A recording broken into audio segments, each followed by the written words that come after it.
Stillman and Company, 1025, 1063, the game streaming live on Twitter, Twitch, YouTube, and Facebook Live. We are live today from the Busy Bee Plumbing, Heating, and Air Conditioning Game Nashville studios. One more day to go. And tomorrow we will be live at Bridgestone Arena ahead of the Predators taking on the Dallas Stars. The season opener, it's right around the corner. It is tomorrow. Ian is here today. Hello, Ian. What up, what up? So, boy, I tell you, I was a little shocked this morning when I saw the Titans making some transactions. We actually talked about it yesterday on the program saying, hey, you know, Levis is going to play unless they go out there and they add another quarterback. And they did add another quarterback today by adding Trevor Siemian to the practice squad. Not that Trevor Siemian is anything to write home about, but they did make that move. And Ian, did you see they have another competitor now at right tackle? I hear this. Yes, Mr. Watson, or is it Leroy Watkins? Watson, who wasn't good enough to be on this team 6 weeks ago when they cut him, is now going to be competing for the starting right tackle position.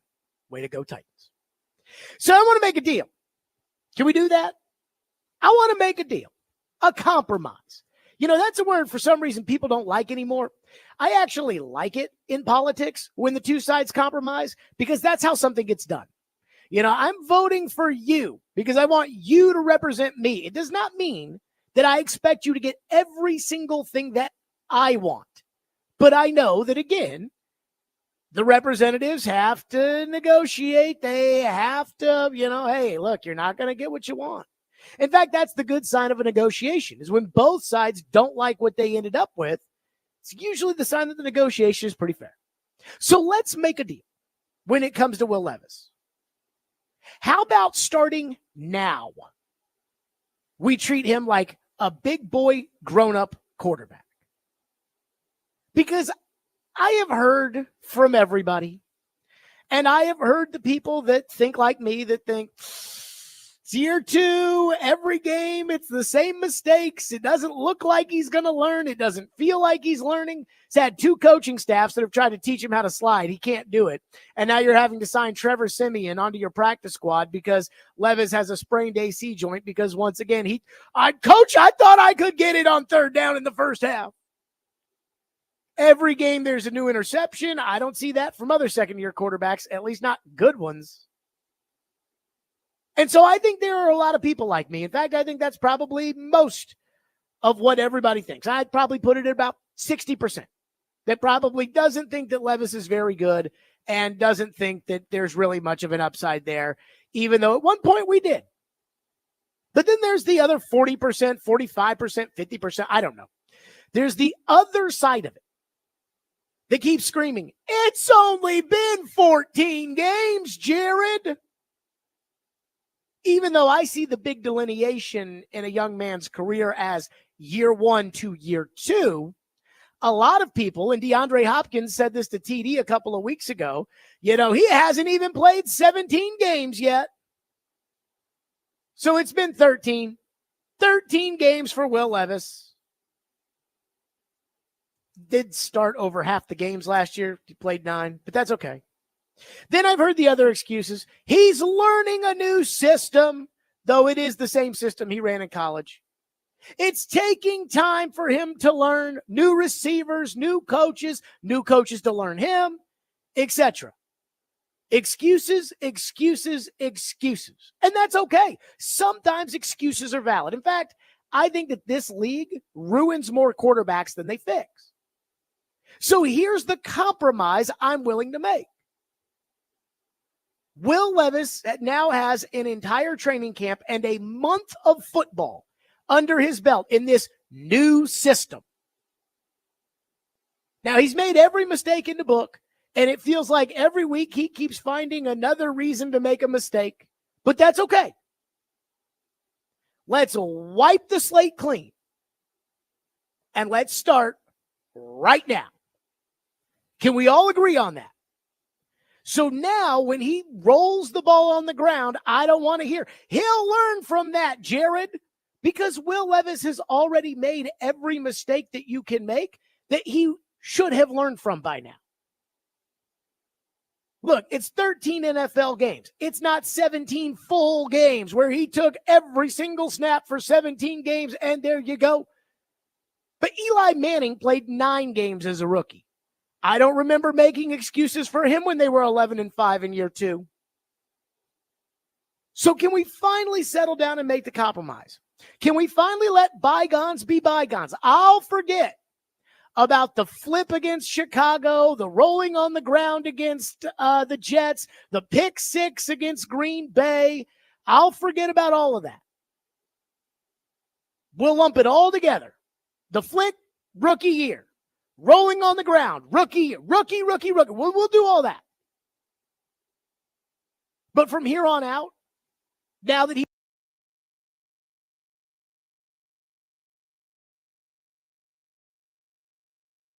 not even a full season. Now that we've got all of that, can we start to treat him like a big boy quarterback? Can we start to get on his rear end when he loses games? Can we start to expect him to not make silly turnovers and stupid decisions that for some reason the only person on the planet who wants to keep defending him is Kurt Warner? Because I'm sorry, if you won't do that, then you're just delusional. And I think there's going to be a certain percentage of this fan base, and I don't know what it is, 20%, 25%, that is just delusional when it comes to this quarterback. You're just holding on to the hope that you entered the season with. I entered the season with all this hope, thinking to myself, hey, Levis did show some signs last year. Levis threw the ball down the field at times well. Levis made some mistakes last year, but he also did some good things. I mean, he threw a ball to Chig against Carolina last year where Jalen Duncan, I think it was Brian Burns coming off the edge, and Jalen Duncan didn't even bother to block him. And Levis just saw it and just popped a lollipop over the left sideline to Chig. It was a thing of beauty. So he had some moments last year, even outside of the Atlanta and the Miami games.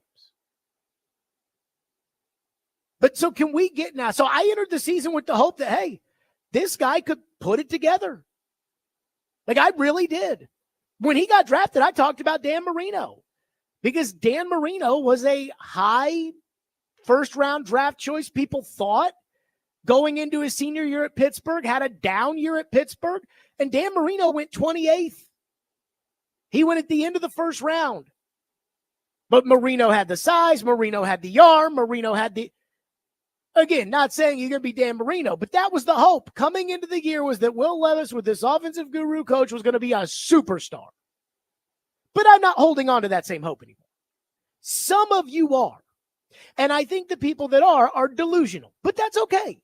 Because you think it's delusional that I want to give up on this kid 13 games in because I just don't see it. Which again takes me to the compromise. Starting now, right now, we expect Will Levis to perform like a grown-up quarterback. That does not mean that Will Levis is not going to throw an interception. That does not mean that Will Levis is not going to miss an open receiver. That does not mean that Will Levis has to throw for 400 yards on Sunday against the Colts. What it means is you can't throw a pick six in the first quarter and now your defense is chasing the game. You cannot put your team in position with a turnover on the first drive where now the Colts, who, by the way, are terrible, 32nd in the NFL in total defense, can pin their ears back and force you into a one-dimensional operation. You don't need the entire... I'm done with hearing the entire locker room and the head coach have to defend him after every single game. In fact, I watched Brian Callahan's TV show yesterday, and Brian Callahan talking to the team after the big win in Miami. Those are the things we need to do to win the game. Yes, when the other guy plays quarterback and doesn't give it to the other team. So from now on, this is the compromise I'm willing to make. Clean slate. Forget about the Jets. Forget about the Bears. Forget about the Packers. Forget about the interception to the fat guy last week. I did not see this 280-pound man. Forget about it. Move on. But also, no more excuses. No more, hey, he's practically a rookie, Jared. You know why you put that word practically in there? Because he's not a rookie anymore. He's got 13 starts under his belt. That's enough. Again, I'm not saying go out there and be Aaron Rodgers. I'm not. What I am saying, though, is you got to be able to give your team a chance to win. Like, you have to be able to give those guys in the huddle an opportunity to win. You don't have to be the reason they win, but you have to start contributing to winning. And that's the expectation. So who's with me on this? It starts on Sunday against the worst defense in the NFL. Who's with me on this agreement? Ian, are you in on my, again, clean slate, wipe it clean? Okay, let's start now. And if he rolls the ball on the ground this week, then we're done. Clean slate then with a full plate. Thank you, Malcolm Butler. Clean slate with a full plate. I'm on board, sure. And when I say this to you, all the fans, some of you guys are going to get mad about it. Some of you guys are going to say, yeah, Jared, I'm totally on board. My question is, I think I also want this from the team, from ownership. Because when I talk about the 20% delusional group of this fan base that I think is just blindly in love with this quarterback, about, oh my God, go back to the Atlanta game. Mariota threw 4 touchdowns in his first game too. When it comes to the delusional crew, sometimes I think the owner's a part of that. So let's all get together. Let's all agree. Compromise. I would like everybody to feel the way I do now. Just accept this quarterback stinks and let's try to find meaning in the season, but not everybody's going to be that way. So here we go. Compromise. Chris Sanders is on at the bottom of the hour. We know he loves his sunshine. How does he feel about that? We'll do all this. 615-737-1025, which is our phone number, 615-737-1025. So apparently the Titans have added Trevor Siemian to the roster. You know, I remember there was a time when Floyd said that he would take Trevor Siemian over Mariota. Boy, that was a hot take. But it's not like Mariota's doing much either. But it was actually shocking to me when I did a deep dive on Trevor Siemian's numbers. And I got to be honest, I'm not sure who the best quarterback on this team is. I don't know who the first best is, second best, third best. We'll do that next. 615-737-1025 here on Stillman & Company. 1025, 1063 The Game.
Just with a quarterback dealing with an injury, it was the smart thing for us to do as an insurance policy to have Trevor come in and get some familiarity with our offense. Trevor, the Simeon move indicate anything about Will's status? No, it was more looking at he goes out of the game. We got one quarterback that can play. So just getting a guy in that can at least have some familiarity as an insurance to have a third quarterback in that's a veteran guy. I know I have said before that I'd prefer a younger one. I would for developmental purposes, but this is a different situation. This is more of a making sure we have someone that could be ready if we need them. So that's sort of where we're at. The Titans have signed Trevor Siemian, which for a guy who's never taken a snap for the Tennessee Titans, Ian, I feel like we've had a lot of talks over the years about Trevor Siemian. Yeah, he never played, huh?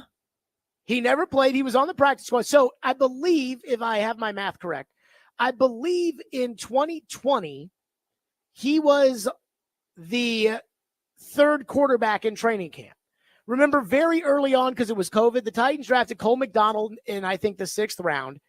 And very early on, he was terrible. And so because they had restrictions with COVID, they got rid of him and they brought in Trevor Siemian to battle with Logan Woodside to be the backup. And he was very clearly beaten out by Logan Woodside, which is kind of a red flag. And so then Siemian was the backup, or was battling for the backup, lost it, but spent the whole year on the practice squad. Sounds right. So in 2020, he was your practice squad quarterback. In 2021, he came in here and quarterbacked a game, and I think he threw for like 300 yards. He quarterbacked a game for the Saints. Jameis Winston had torn his ACL.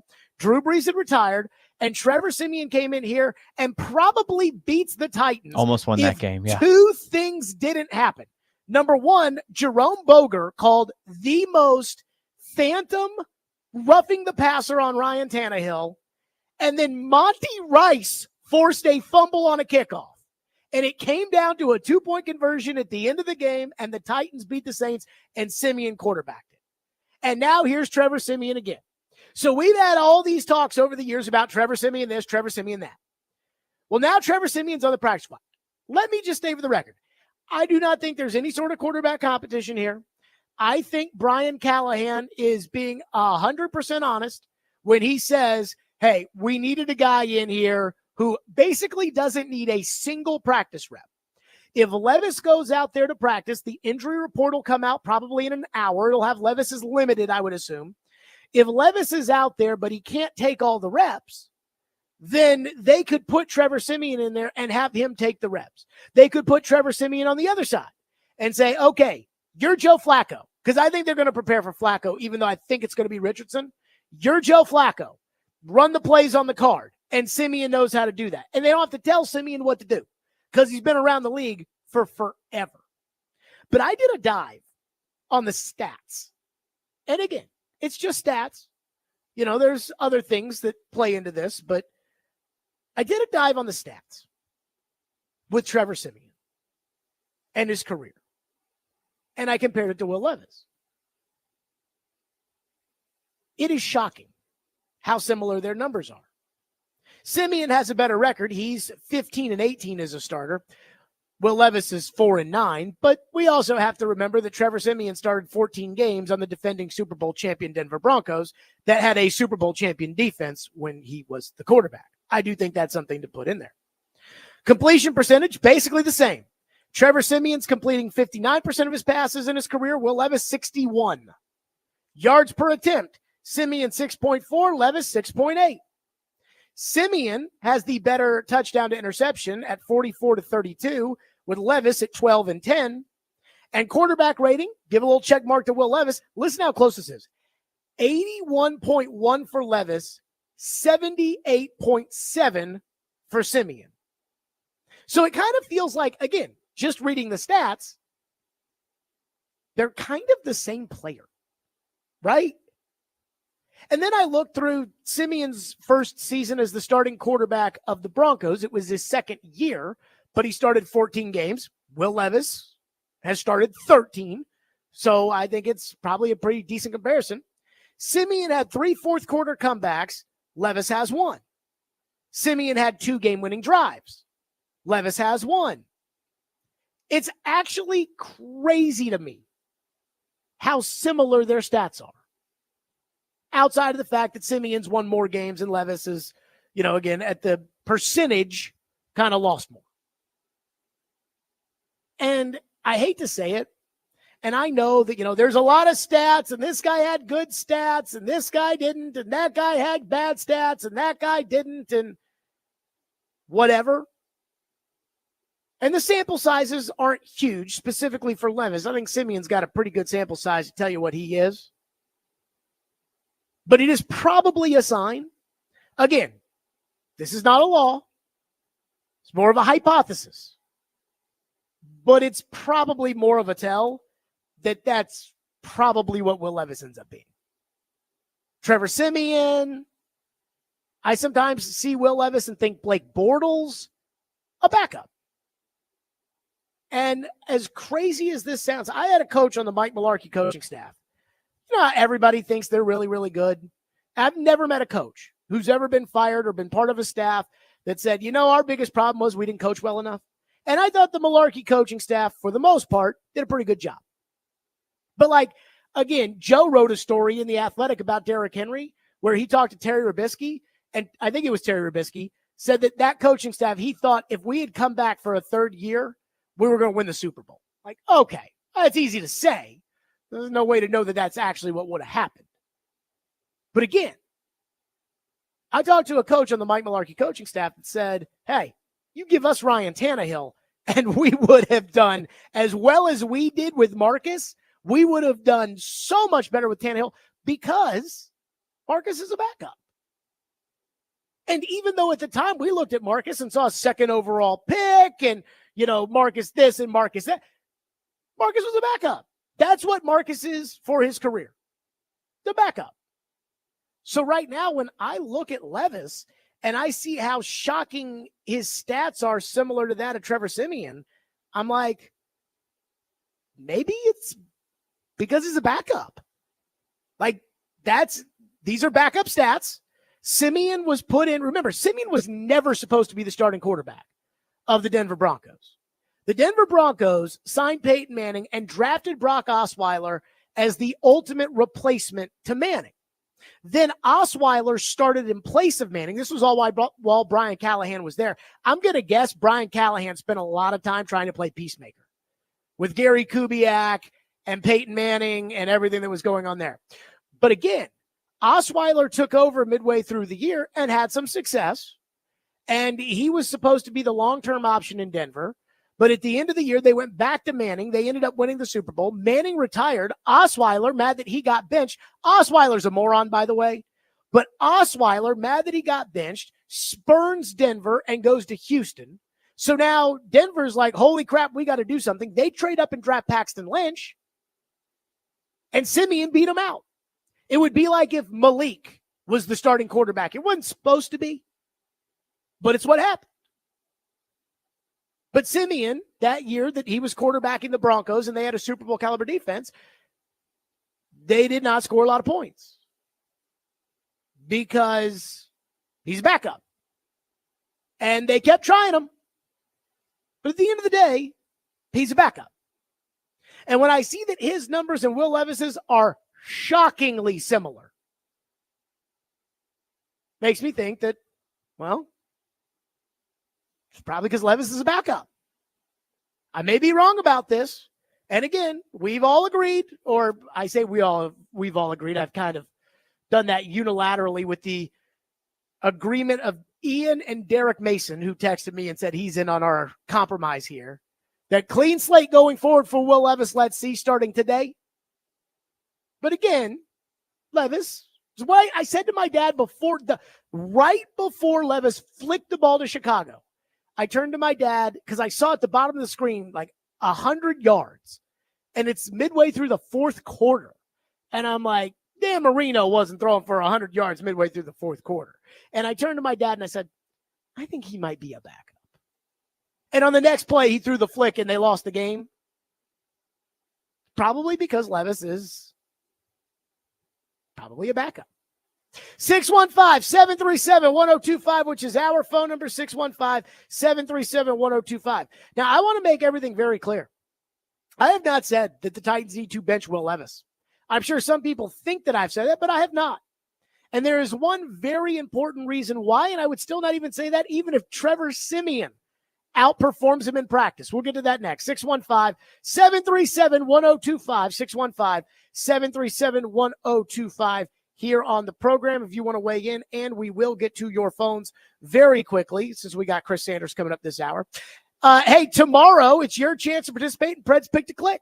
If you correctly guess a Preds player that scores a goal in the game tomorrow night, you win a pair of tickets to an upcoming Preds home game. So participate with Robbie and Rex Road tomorrow morning at 8:45. By the way, I have a bone to pick with the Robbie and Rex Road program, which I will do at 3 o'clock. So be excited about that. That's Preds Pick to Click with the season opener tomorrow, which is very, very exciting. Stillman and Company, 102.5, 106 for the game.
rewiring point, are there specific areas where you've seen that happen? Is it too small of a sample size to say, or can you give us concrete areas where he's changed?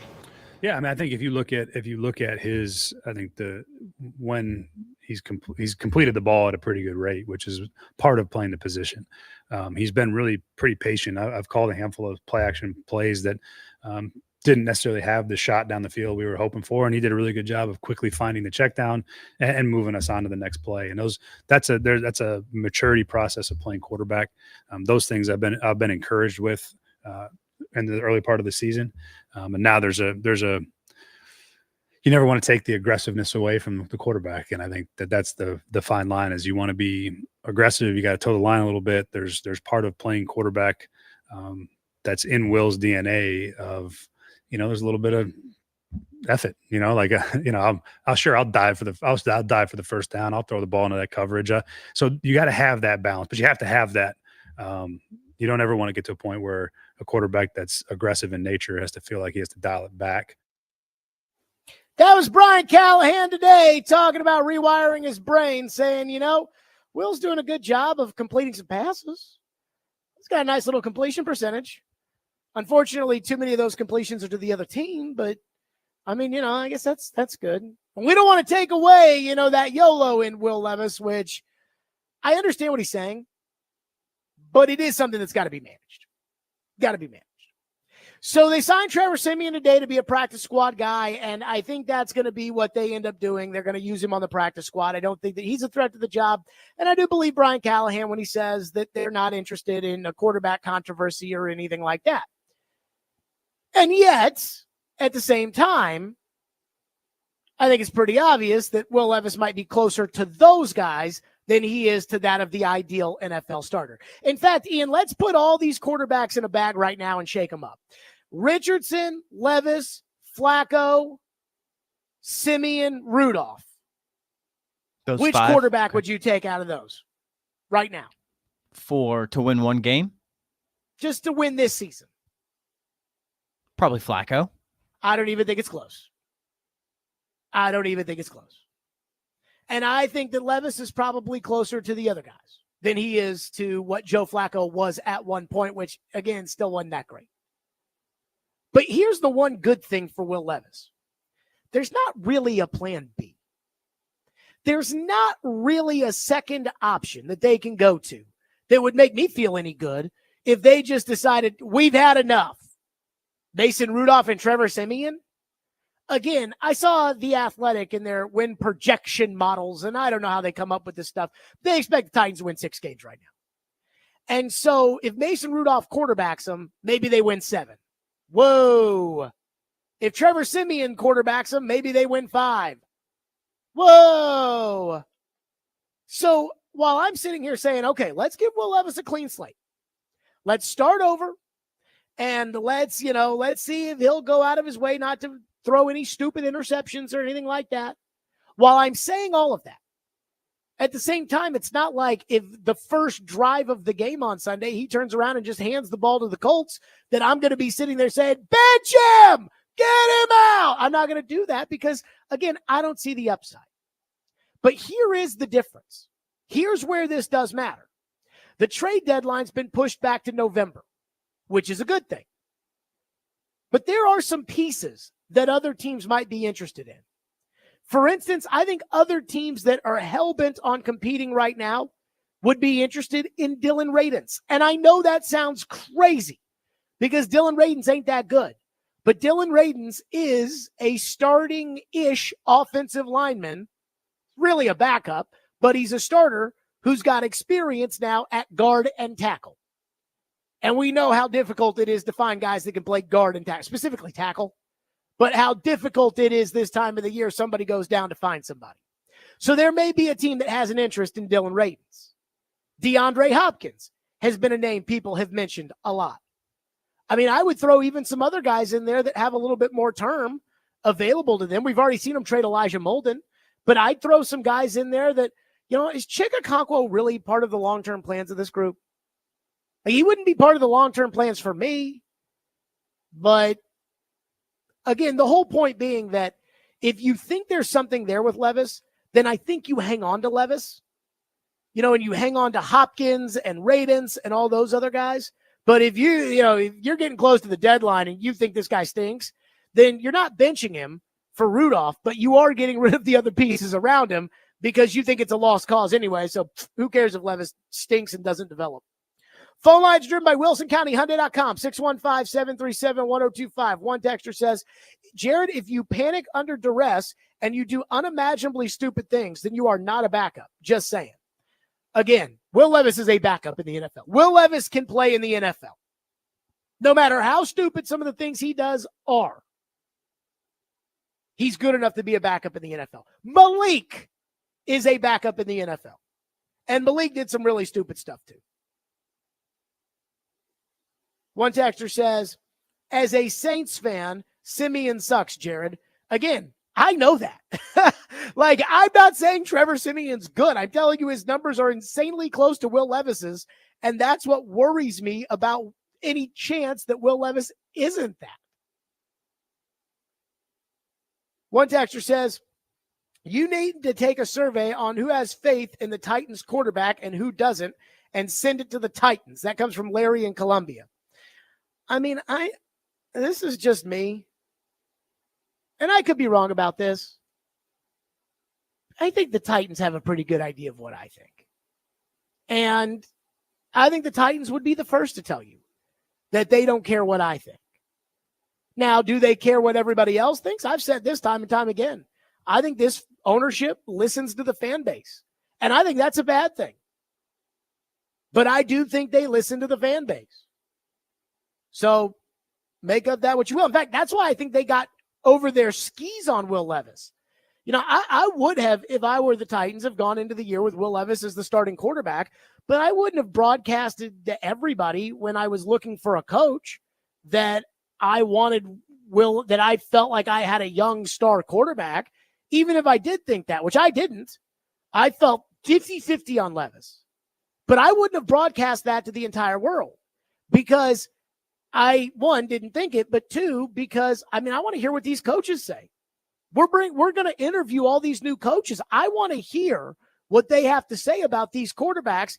And, hey, what do you think of Levis? Because there might be some guys that interviewed for the job that are like, not interested. Don't see it. Don't think he's any good. Well, if I've interviewed 6 coaches and 5 of them don't think that he can play, maybe I need to reevaluate this. But instead, by putting it out there that you thought he was a franchise quarterback, every Tom, Dick, and Harry that comes in here in interviews for the job is going to tell you Will Levis is good because they know that's what you want to hear. But I think they got that from the fans, where the fans were like, oh, QB1. And they were like, yeah, because I think they listened to the fans. One texter says, I'm tired of hearing only 13 games in. Me too. Jaden Daniels has only played 5. I think we can all agree Will Levis isn't Jaden Daniels. By the way, we're going to see Drake May because Jacoby Brissett got benched in New England. And I do wonder this. Remember, Ian, before the draft, when we kept doing those Pro Football Focus mock draft simulations, and we kept going through like the first 8 picks every time, and it'd be like, okay, here's who's available in this situation. Do you trade down? Do you trade up? Do you try to get this? What do you? And there were a couple of times, I think we did like 10 of them. And there were a couple of times where Drake May or Jaden Daniels was available at 7, which was never going to happen. But remember the whole discussion we had about what do you do if Drake May falls? Yeah. And people were freaking furious. Well, they just said it was brought up. Yeah. Oh, that's unrealistic. Something it's like that. Well, it's not even that. They were like, why would you go get Drake May when you got Will Levis? Well, we're going to see. Because Tim Hasselbeck was like, if he falls, you take him. And I said, if he falls, you take him. Turn around and trade Levis. People are like, but you could trade that pick and get even more. Right. But I'll take my chances with Drake May. 615-737-1025. Chris Sanders joins us next on the program. Remember last week, Chris wanted to go to Mason Rudolph. They're not going to do that. Let's talk Window Nation. I absolutely love Window Nation. I've told the story tons of times, and I'm going to keep doing it because I want everybody to realize how trustworthy of a company Window Nation is. When I had Window Nation out to my home, and I had a check right there for them, and I said, okay, what do I need to do to replace my windows? They looked at my home and they said, you don't need to replace your windows. Your windows are okay. I said, seriously? They said, yeah. I said, oh my God, that's great. Great news. Well, that's the honesty you get with Window Nation. And right now you can buy 2 windows and you get 2 windows free. Plus you'll pay nothing for 24 months. Again, buy 2 windows, get 2 free, pay nothing. 0 down, no interest or payments for 24 months. But hurry up because that sale ends October 31st. So schedule an in-home estimate with their experts. Again, the honest experts they have by calling 866-90NATION or by visiting windownation.com. That's 866-90NATION, windownation.com.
Join us on Sunday. That's me, Chris Sanders, and Derek Mason at John Bon Jovi's JBJ's this Sunday for the award-winning pregame show from 9:30 to 11:30 ahead of the Titans and the Colts. The award-winning pregame show is presented by Parman Tractor and Equipment, Sundeck Nashville, Sloan's Motorcycle ATV, and award-winning Blue Note Juke Joint and Blue Note Crossroads Bourbon. Chris Sanders joins us now on the program, presented by Busy Bee Plumbing, Heating, and Air Conditioning. So the Titans have said that Will Levis is a starting quarterback no matter what. Yep. You have said that you would prefer Mason Rudolph right now at quarterback. Right. So I have decided Will Levis has 13 career games under his belt. Right. He's made every single bad mistake you can make this season. Let's wipe the slate clean. Sure. But starting now, let's start treating him like a big boy quarterback and make a judgment from there. Are you willing to make that, or do you think we still need to baby him along? No, I mean, not your baby, but you got to look at what's at hand. I mean, if you look at the AFC South, it's still in reach for you to kind of do some things. You got the number one defense in the league, but the only situation that's bad is your quarterback situation. It's not that Levis is I'm sorry, it's not as if Rudolph is a better quarterback than Levis. It's just Rudolph makes better decisions than Levis. If you look at Levis, yeah, he has a strong arm. Yeah, he can run. Yeah, he's tough. But he's just got to make the right decisions. Because if you look at the Green Bay game, the Jets game, and all the other the Chicago game, if it wasn't for the quarterback position, the Tennessee Titans would be sitting 4-0. That's just my opinion. So here's my thing, though, when it comes to the Titans, that I'm like, oh, whoa, hold on. When it comes to Levis, yeah, like every single mistake he makes, there's an excuse afterwards. Every single one of them, right? It's like Kurt Warner did a video on the interception he threw against Miami where he's like, well, he's reading this guy and he doesn't think that guy's dropping, so he turns to throw it and he doesn't know the guy's there, and that's why. Kurt Warner did a breakdown on the pick six against the Packers saying that wasn't his fault.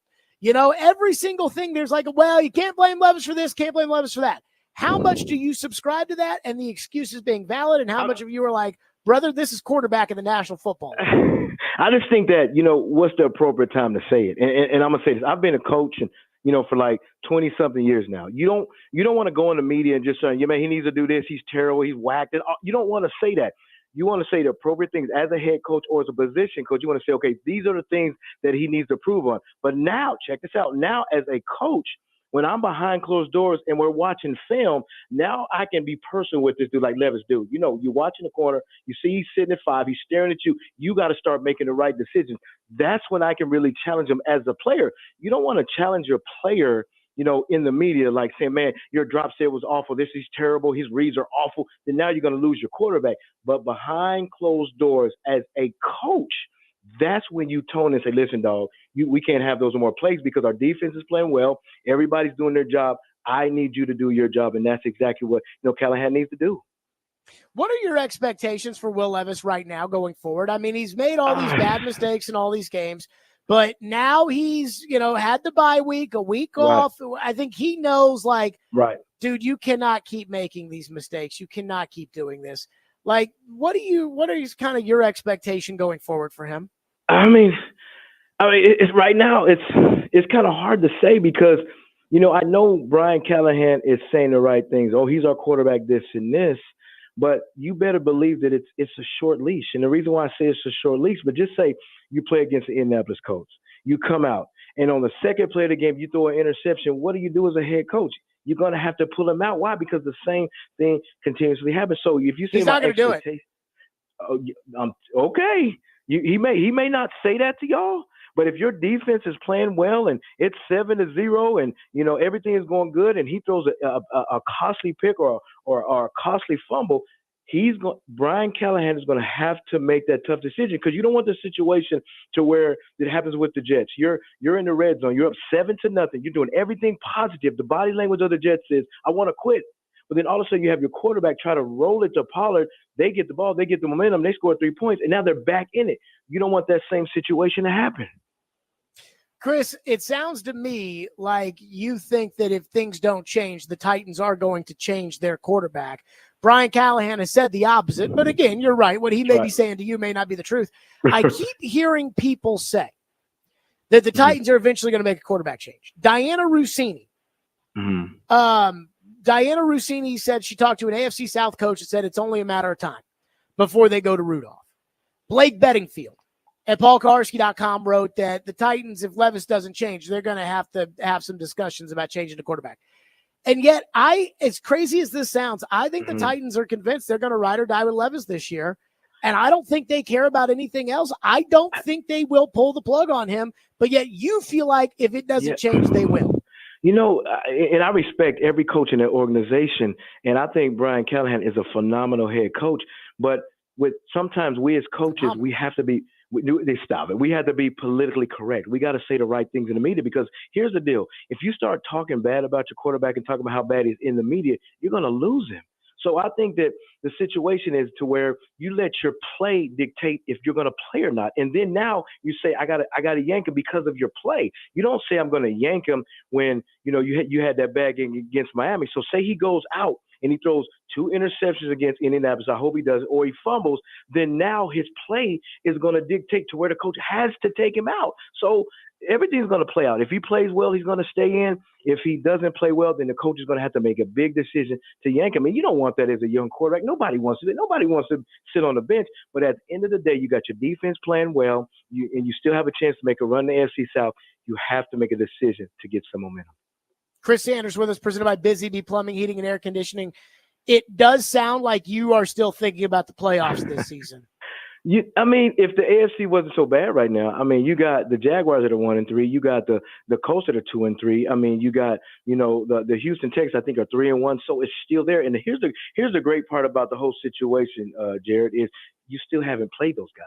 So if you have a chance to where you beat the Colts, you beat one of those teams against the Bills or the Detroit Lions, and then now you start playing the Texans. Now you start playing the Colts. I mean, not the Colts, the Jaguars, and you beat those guys. So I'm not saying that they will. But if they get on a run like they did years and years ago, anything can happen. Chris, what gives you hope? Like, what gives you meaning in the rest of the season? I don't have the hope that you have that they're going to make the playoffs. I think the quarterback, again, I've promised, clean slate. Let's see where it goes. But I kind of feel like he's a lost cause. I mean, there's not like there's anything else they can do. There's not even great quarterbacks supposedly available this year. So what is the meaning in the rest of the year? I think it means a lot. And the reason why I say it is because your defense is the top of the league. So if your defense just keeps playing well, I know you're like, well, that's cliche, that's coach talk. But if their defense keeps playing like they're playing, and the quarterback just takes away some of the mistakes, you're going to start to win games. Because if you look at the games they played against the Bears, the Jets, and the Green Bay Packers, what was the Achilles heel of the game? Sometimes it was the defense, but most of the time it was your quarterback play. So if the quarterback play changes, I don't know if that's a Switch or Levis, and your defense keeps playing at a top level, you're going to put yourself in position, when you get later on in the season to try to, do something in the AFC South. That's what gives Chris me hope Sanders, their defense. He's on Team Mason Rudolph as always. Oh my! There we go. No, I'm not Team Rudolph. I'm not going with Rudolph the reindeer. I'm not doing that, man. You said last week that you think Rudolph should be the quarterback. No. Okay. Can I say this? Can I break this? I know we got time. I said this before. I said it. Levis is the better quarterback than Rudolph, but Rudolph makes better decisions than Levis. That's big in the NFL. If you can't go through your reads, or you can't go through your progressions, and you can't make the right decision, you're not going to be good. It's like the 2-minute drill, when they went against the Miami Dolphins right before the half. Will Levis would have held the ball long, and there would not have been 1 second left. Rudolph saw that there was 16 seconds left in the clock. I got to get rid of the ball early. Throw the ball to Boyd, catch it, kneel it down. You got 1 second field goal. Let's eat. That's the kind of decision making that I'm talking about. Chris Sanders, as always, joining us on the program. Chris, we will see you Sunday. Yeah, sir. Appreciate you, brother. Yep, Chris Sanders joining us here on the program. So I got to ask a question. Will Levis, by the way, is meeting with the media right now. Do you guys want to hear Will Levis tell us how confident he is in himself, that he knows he can play in the league? I saw this from Corey Curtis. Levis said he used the bye to evaluate his play and got confidence from looking at some of the good things he's been able to do. Did he look at some of the bad things? Because if you look at the bad things, I wouldn't give me a lot of confidence. 615-737-1025. So I heard something this morning. Paul Koharski's been filling in for Joe. And you know me, I'm usually not an anti-messenger guy. But I heard some covering for the Titans. Not covering of the Titans, covering for the Titans. That I'm not used to hearing from Paul Koharski. We got to get to the bottom of this, and we'll do it next. 615-737-1025. Tune in to 93.3 Totally Hits Nashville tomorrow for MTSU football. The Blue Raiders will take on Louisiana Tech on the road. Pre-game at 5:30, kickoff at 7. MTSU football on 93.3 Totally Hits Nashville is presented by Sloan's Motorcycle ATV.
Stillman and Company, 1025, 1063 The Game, streaming live on Twitter, Twitch, YouTube, and Facebook Live. We are live from the Busy Bee Plumbing, Heating, and Air Conditioning Game Nashville studios.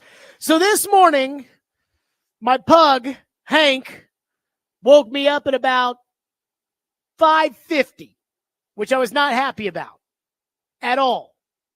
But it is what it is. And so eventually I gave in at about 6:15. I took Hank out. And what I do when I wake up in the morning, I flip on Robbie and Rexroad. Well, Joe's on vacation, which a vacation in the middle of the football season. I mean, everybody got mad at me when I took a vacation in the middle of the summer. Joe takes a vacation in the middle of football season, and Paul Kaharski's on with Robbie. And I'm listening to what they have to say. And I heard something out of Paul that, quite frankly, I'm just disappointed in. And I was sitting there, again, half awake at 7 in the morning whenever he said this, and I texted Nick Keyser and I said, send me this segment, because I knew we were going to have to talk about this. Then Paul got smart with me on Twitter today and was like, I'll make it a segment, which I already was going to. So I just quote tweeted and I said 3 o'clock.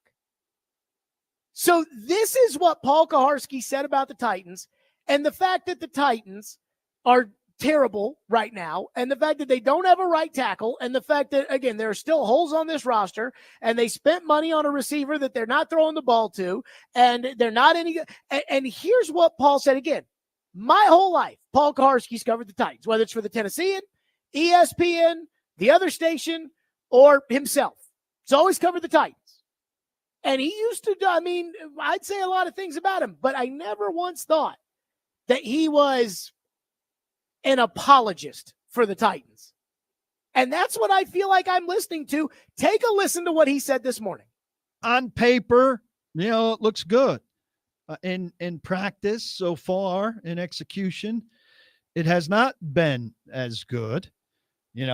Part of that's that Calvin Ridley dropped a couple balls. Part of that, as we discussed yesterday, is that they're failing to throw the ball to Calvin Ridley with the regularity that they need to get the yardage out of Calvin Ridley that befits a guy who got $50 million guaranteed. Part of that is that Cushenberry hasn't picked up on the Bill Callahan system as quickly as you would like. Yep. Part of that's that Awuzie has missed time. So a part of that is that these guys that we got all excited about in training camp, Jalen Harrell was going to make a contribution on the edge. Well, Jalen Harrell is a 7th round pick who's doing what 7th round picks do, marinating, and is a project for next year. If I would have done something differently, I don't have a name in mind. I would have liked them to have made a move at edge. All right. Yeah. In hindsight, I thought that NPF would turn out okay. But if you made a move at edge, then you have to take away a move somewhere else. If you made a move at right tackle, which would have been what your 3rd or 4th significant move on the offensive line, you would have had to take a move away somewhere else. I don't think you can say, well, they should have also done something at the edge and they should have also done something at right tackle. You cannot solve every problem this team had in one offseason. It's pretty impressive if you tick through the depth chart at how many. I think they have 16 new guys at their 24 main positions, adding in nickel and 3rd wide receiver or 2nd tight end. That's an immense amount of turnover. I think it's unfair to say, well, they should have done this and this and this also. What? Paul Kaharski going through saying, on paper, all these moves looked good. No, they didn't. Again, the Predators went out and made moves in the offseason, and their odds in Vegas shot up when they added Steven Stamkos and Brady Shea and Jonathan Marchessault. Their odds to win the cup, those were viewed as impactful moves. The Titans spent money on this offseason, and they were still the over-under 6.5 wins. So on paper, everybody else was like, yeah, you don't have a right tackle. And by the way, we're not allowed to say, they probably should have gotten a right tackle, because I think somebody was saying they need to get a right tackle. Don't know who it was. So what happened to the guy that used to hold the Titans accountable, who instead is now just like, I mean, it was a great offseason on paper. On paper, they don't have a tight end. They don't have a right tackle. They don't have a right guard. On paper, well, they couldn't do everything in one offseason. So good job, guys. It's like, people are like, well, I know the team stinks. I know the right tackle stinks. I know the quarterback's regressed. And outside of the corner and inside backer, all the free agent moves aren't working. But still, great offseason. And you're not allowed to have any questions about what they could have done better. You're not allowed to second guess the moves they made in the offseason, even though we were first guessing them. Again, it's like, it's as if there was nothing else the Titans could have done this offseason. They did absolutely everything they could do. And what we've seen so far this season is the best. It's the best we could have asked for. And I just don't think that that's right. And I don't think that's fair. And I keep hearing about, well, if you'd gone out and gotten an edge, or if you'd gone out and gotten a right tackle, then you would have had to sacrifice something else. What do you mean, like the $8 million running back? By the way, who says you would have had to sacrifice something else? According to Spot Track, the Titans are 22nd in the NFL in payroll this year. 22nd. Like, what are we talking about? And we're giving the Titans credit for the fact that, well, you know, if you look at all the guys they changed over,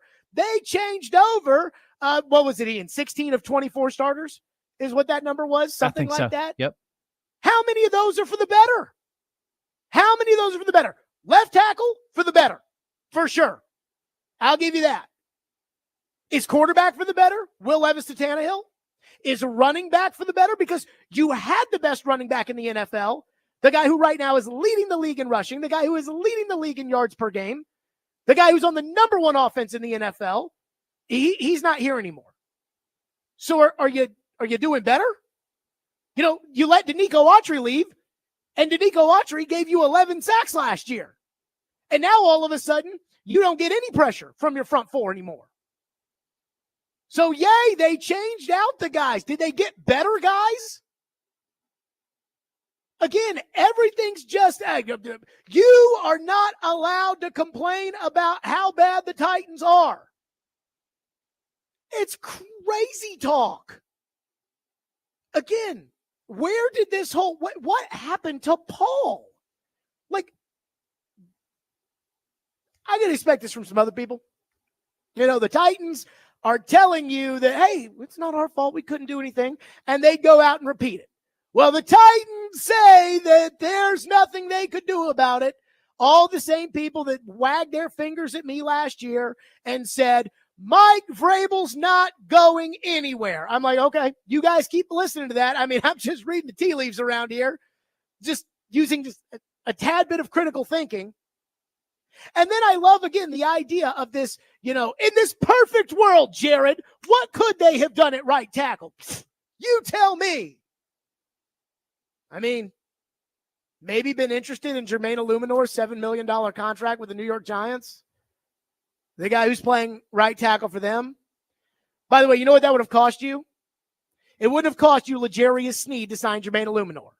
It wouldn't have cost you Chidobe Awuzie to sign Jermaine Illuminor. It wouldn't have cost you Kenneth Murray. It wouldn't have cost you any of them. It would have cost you Daniel Brunskill and maybe Sebastian Joseph Day in order to sign a guy who had played right tackle competently somewhere else last year in the NFL. Or how about what the Jets did? Again, this is how you know it's bad, is when the Jets are making moves that you should make. The Jets traded with the Ravens. They swapped spots in the 4th round for Morgan Moses.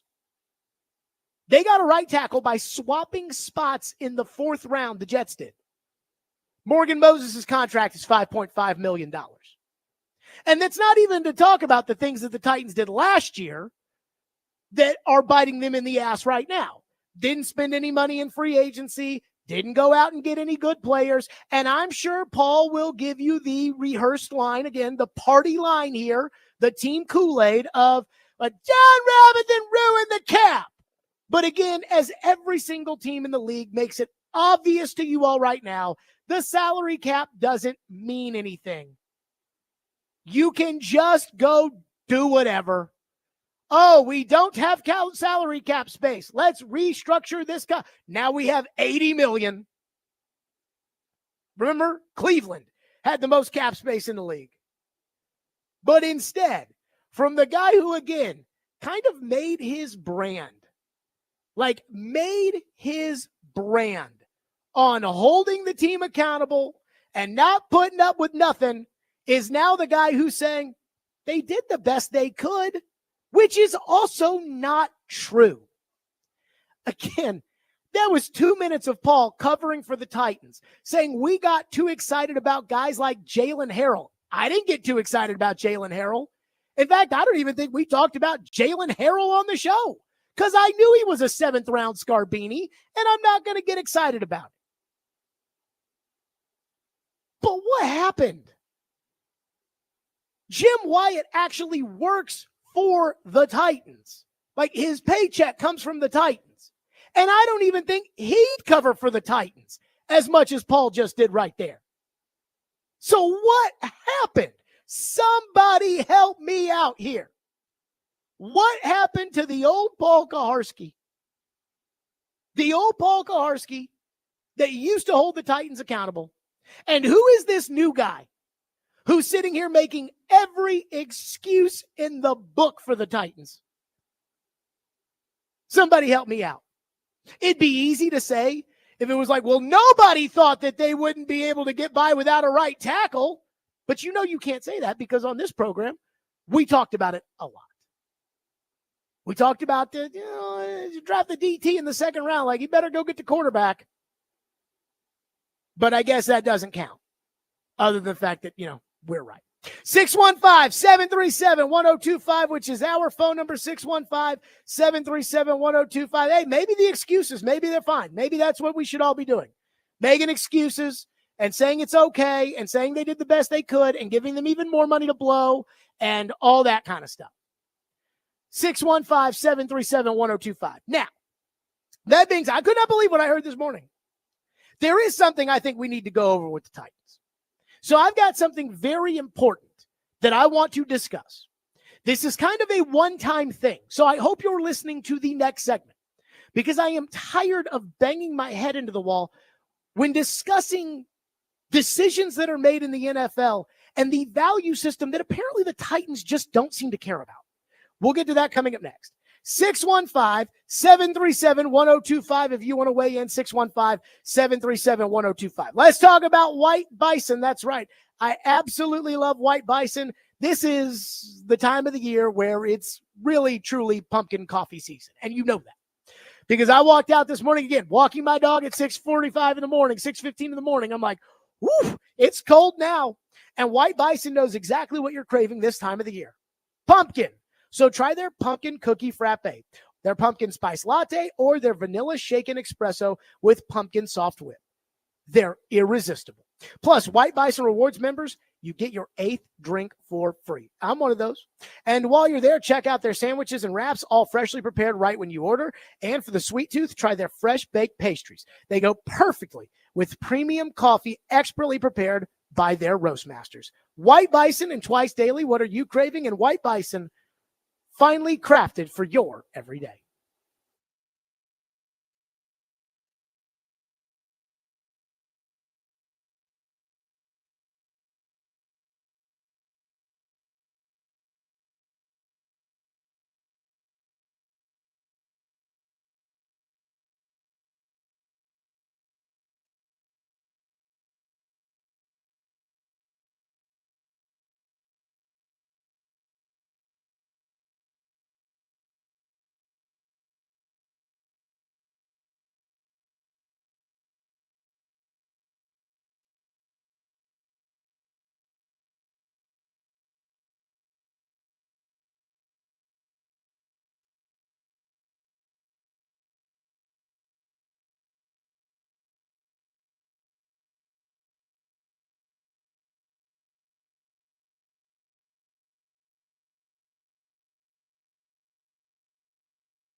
I got one texter says you can't solve everything in one offseason, as if the Texans didn't just do that. The Texans had a left tackle in place. The Texans had Nico Collins in place. Like to act like they went from ground zero to where they are now in one offseason last year is not accurate. Now, they did get C.J. Stroud, and when you get the quarterback, things accelerate in a hurry in the National Football League. They did bring in Dalton Schultz, who played well for them last year. Like, they made some additions that played really well for them last year, but to act like that there wasn't already something in place, and quite frankly, they had players there that were better than we thought they were heading into last season. They ended up flourishing under Bobby Slowick last year. They had some pieces in place. It wasn't like they went from absolute zero to what we saw last year. Now, the quarterback accelerates a lot of it. I understand that. You know, that's very, very well said. And look, their process is fast, right? All of what you said is true. It's more of a 2-year thing than a 1-year thing. And, but some places in their 2-year thing, it goes fast. Some places have a 1-year thing that goes fast. We're not saying the Titans are on the pace that they could have been on, right, by any means. That was Robbie and Paul this morning. Robbie being like, the Houston Texans didn't do it all in 1 year. Yes, they did. And by the way, nobody is an expansion team. Everybody already has good players. The Washington Commanders were dog crap last year. But guess what? They still had Terry McLaurin. Like, every team has players. Like, you had players. When your new regime started, you had Derrick Henry and Jeffrey Simmons, and you had players, okay? This was a 1-year thing for the Texans where they spent money in free agency to get some of these extra parts to go in around guys they already had, like Tunsil and Singletary at corner, and then they drafted Stroud and Will Anderson. That's what they did. But this idea that, like, hey, the Texans, they had the ingredients, they were lousy. So you can't turn it around, just like the Commanders are turning it around.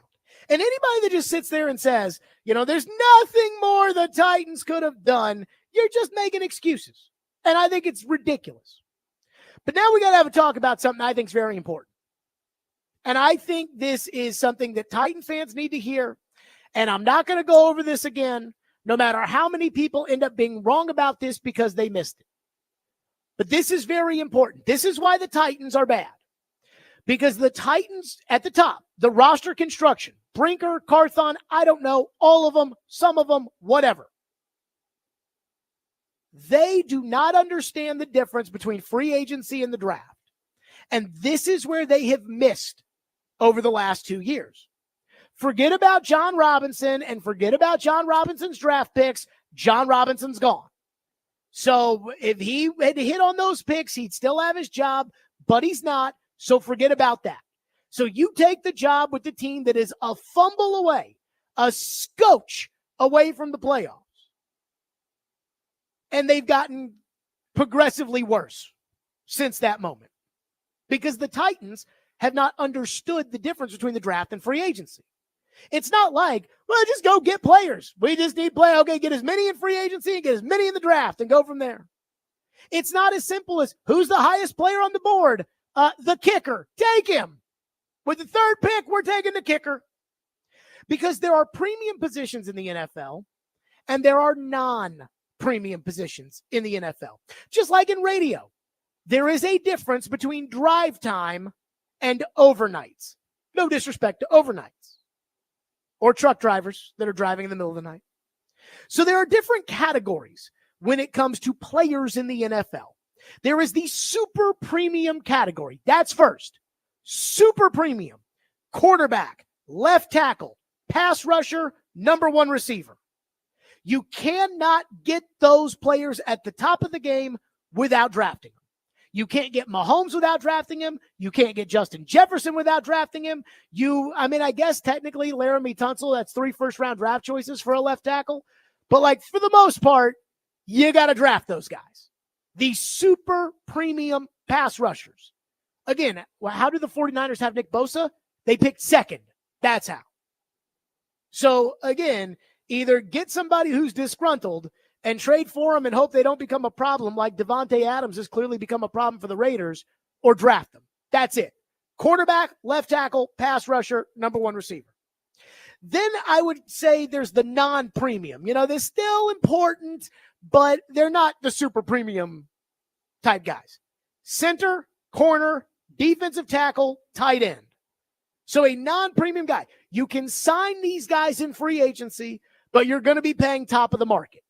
If you go out there and you decide, I want to sign a corner and he's the top corner available, there's only going to be a handful of these guys. So you're going to pay top of the market for what may end up being the 5th best corner in the NFL, but you're going to pay him like the best corner in the NFL.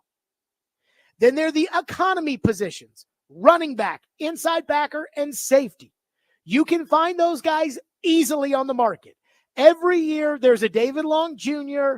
Every year there's a new Jayon Brown. There's a Kenneth Murray. There's an Ernest Jones. There's always a guy at inside backer you can sign. There's always a guy at safety you can sign. Justin Simmons, Kevin Byard, Quandre Diggs, Marcus May.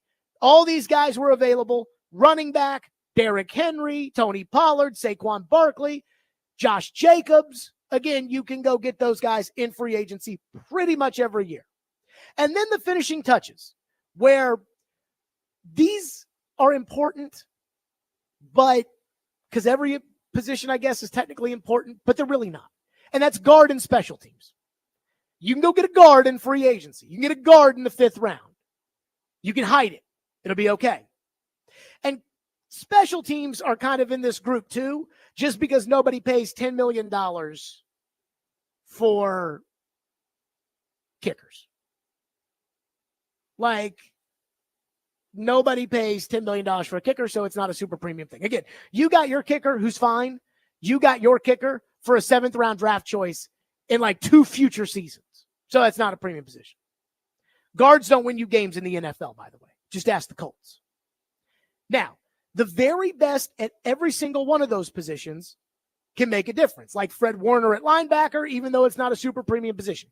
Derrick Henry at running back, even though it's not a super premium position. Kyle Hamilton at safety, etc. But most guys, when you get to free agency, or even when you're drafting, they're not going to be the best guy in the league. Roger McCreary is a fine starting corner, and he's worth a 2nd round pick. He's never going to be the best corner in the league, and that's okay. But the importance of understanding those different categories is to understand that the lower non-premium positions are more likely to be available in free agency for more money than others, which you'll have to get in the draft. This is where the Titans make their mistakes. For instance, this offseason, there were no left tackles on the free agent market that were any good. Trent Brown, who's got character issues, and Jonah Williams, who was a bust, and Mekhi Becton, who's really a guard. Like, that was your if you wanted to get a free agent left tackle, those were your options. That's why the Chiefs have drafted Kingsley Suamataia or whatever, and they keep trying him out like, okay, because that's the only way you can get a left tackle. So it's not going to be there. There was no number 1 receiver on the open market.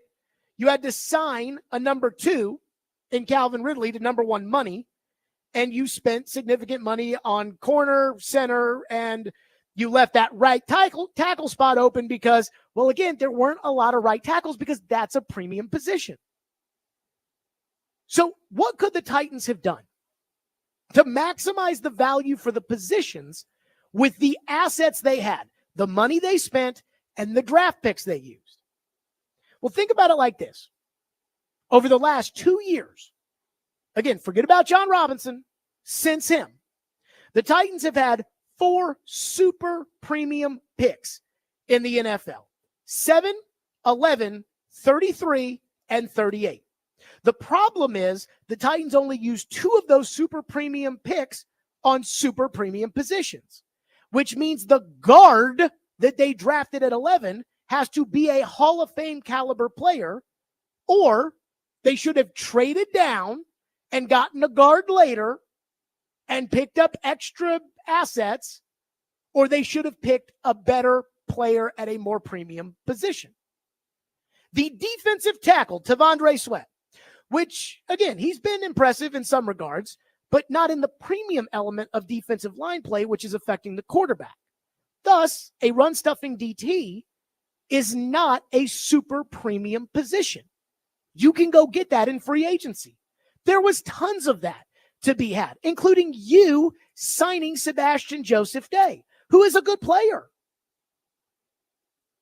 But again, you can't use super premium picks on non-super premium positions.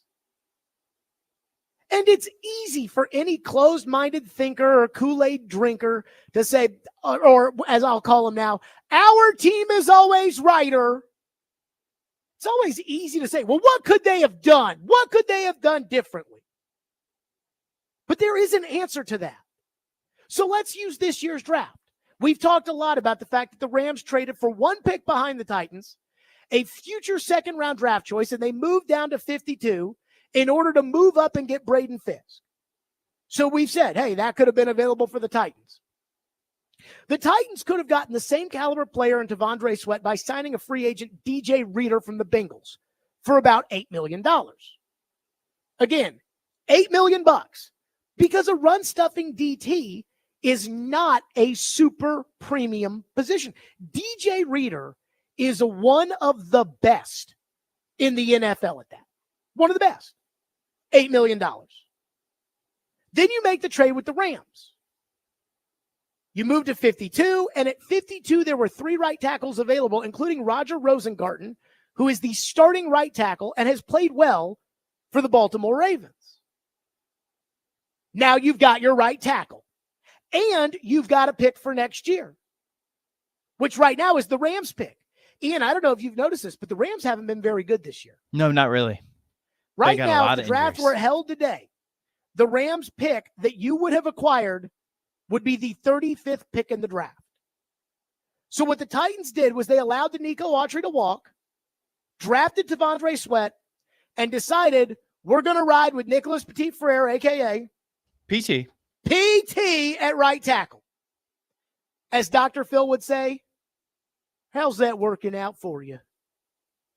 What they could have done, sign DJ Reader for about $8 million, trade with the Rams, draft a right tackle at 52, and you'd have pick 35 in next year's draft. If the draft were held tomorrow and you did what I said, you'd have a left tackle because you got him at 7, a right tackle because you got him in the second round, a defensive lineman because you signed him in free agency because they're available in free agency, and picks 7, 35, and 38 in next year's draft. And I'll take it a step further, again, to talk about positions and the value and what you can get in free agency compared to what you can get in the draft. Let's go back to 2023 when the Titans drafted a guard with the 11th pick. The other available players they could have taken, guys like Christian Gonzalez, a corner, Will McDonald, a pass rusher, Zay Flowers, a receiver.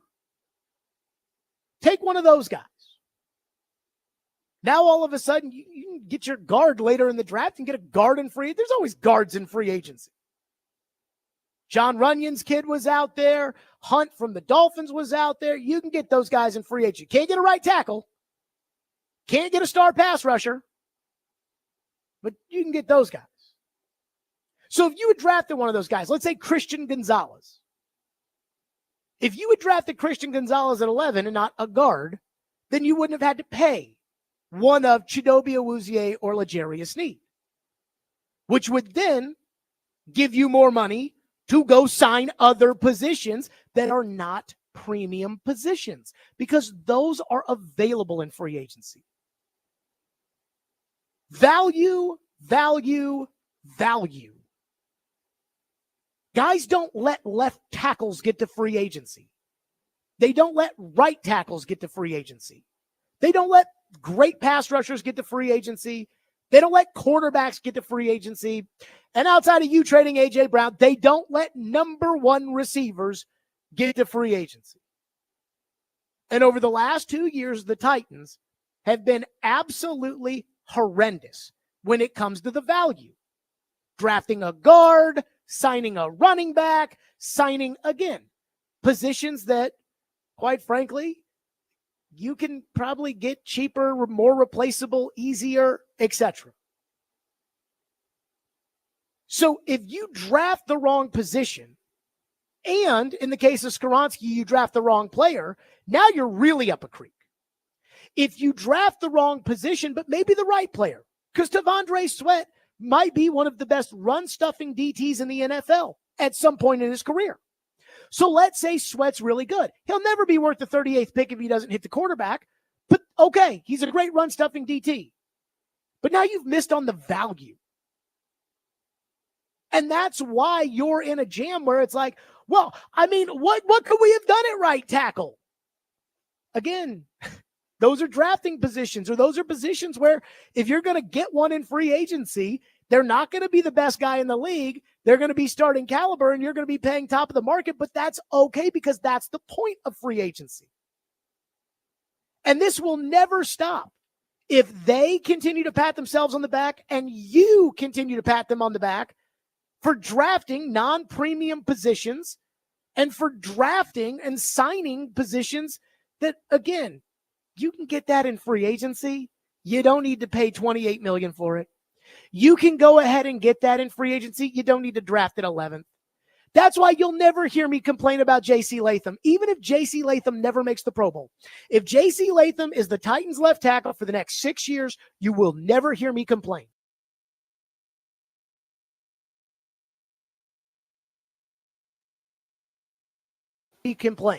Because J.C. Latham is a starting left tackle, and the only way you get a starting left tackle is if you draft him with the 7th overall pick.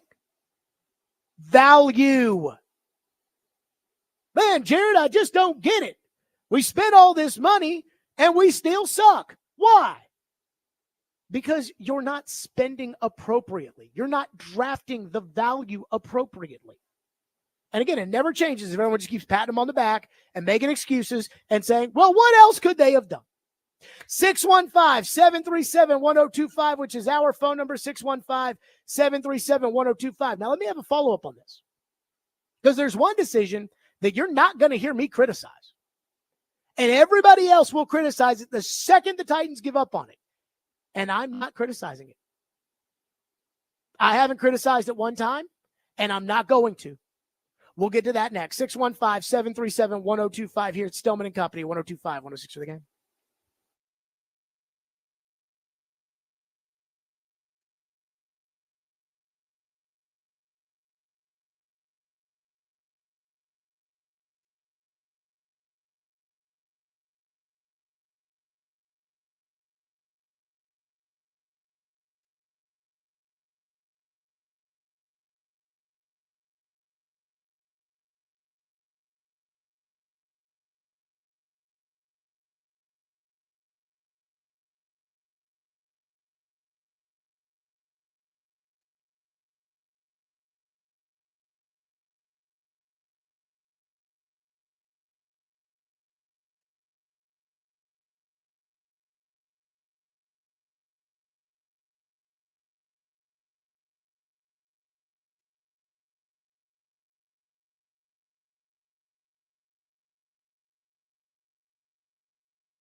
The thing that had a lot of people excited about Will last year, administratively, coaching-wise here, were the occasional brilliant throws. No doubt. And that's, I guess you talked about some of those on tape when you arrived. Yep.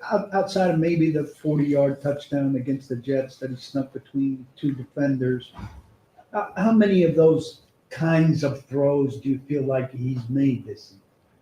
Probably. I mean, again, small sample size too, but I think he made a couple. I think he made a few more over the course of the season last year, and we'll keep trying to find places for him to make those. I thought that the throw that got intercepted against the Jets was an aggressive throw that you'd like to.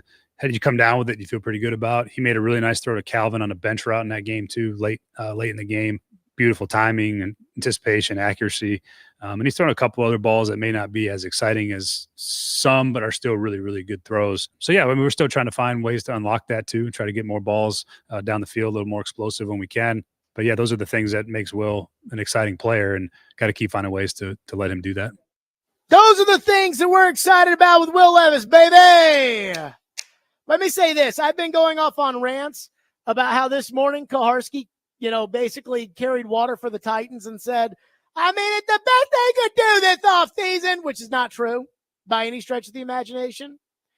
And then we just went over all the valuable positions and the non-valuable positions. I love how somebody texted into the text line, our phone line driven by WillsCountyHanna.com, and they said, it's easy to say all of that now.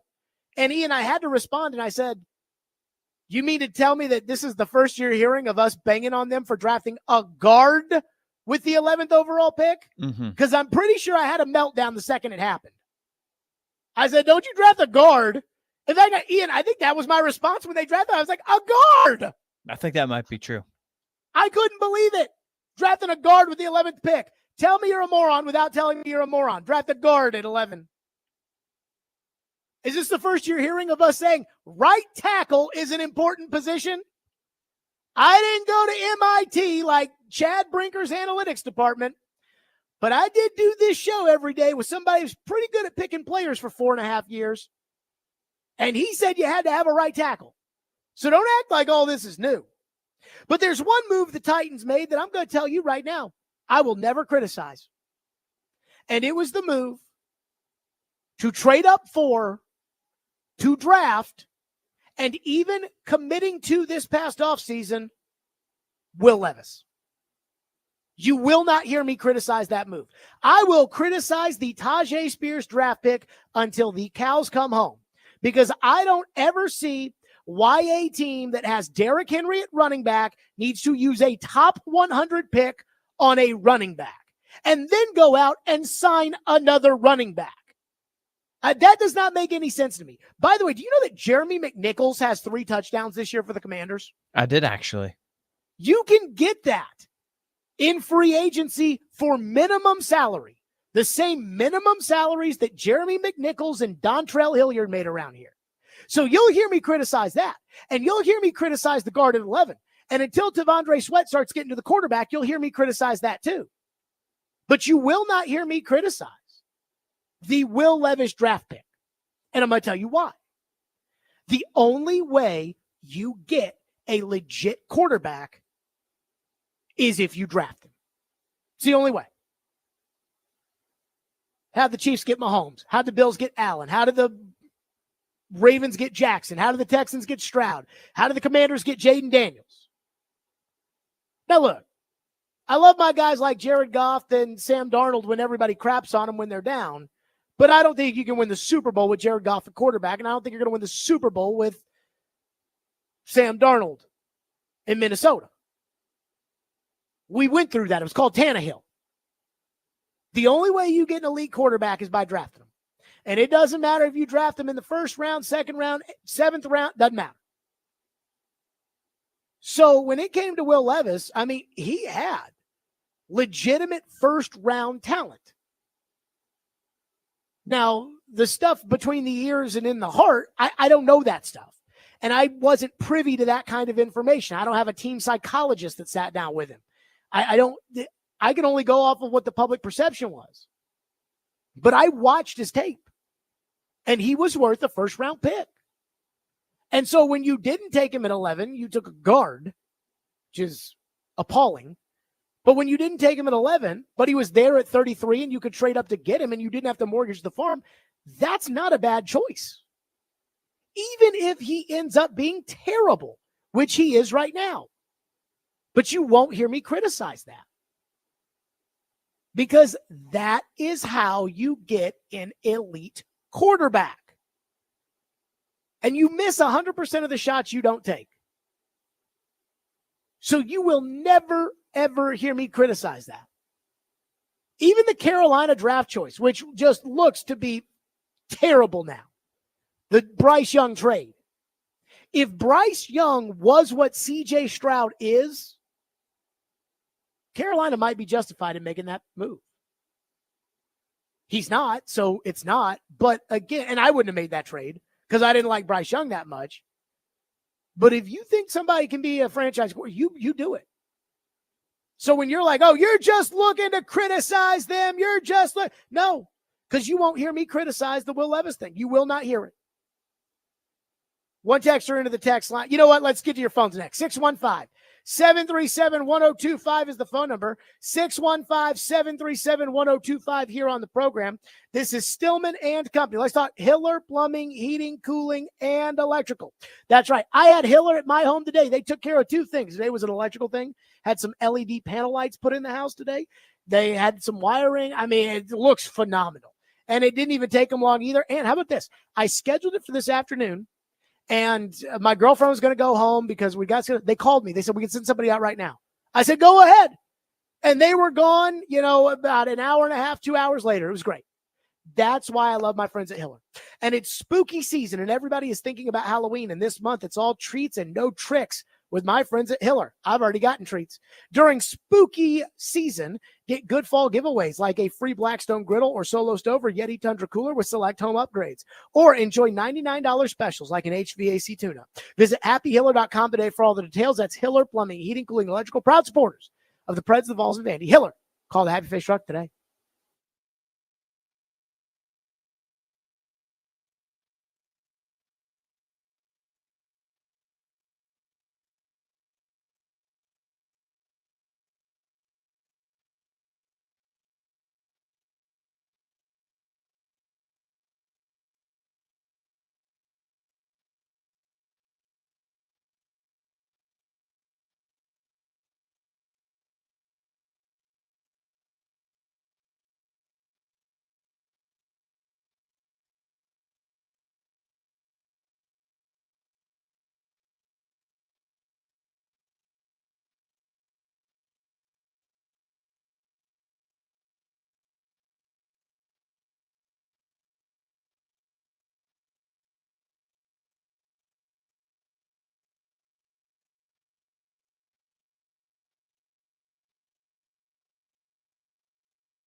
Stillman and Company, tune in to 94.9 The Fan this Saturday at 6:45 for our college football game of the week. Vanderbilt and Kentucky.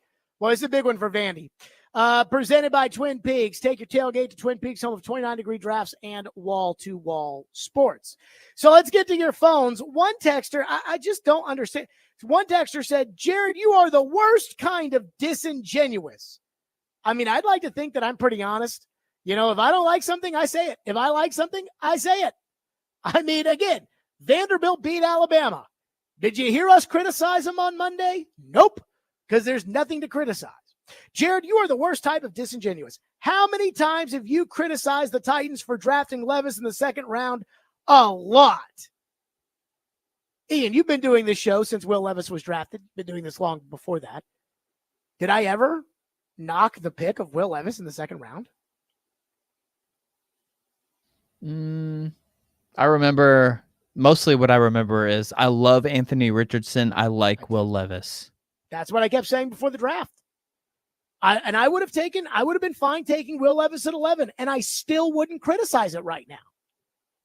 The player of what he was capable of and the value, again, you guys just get this too mixed up all the time. You think it's like because I criticize Levis that I think the decision to go get Levis was a bad one.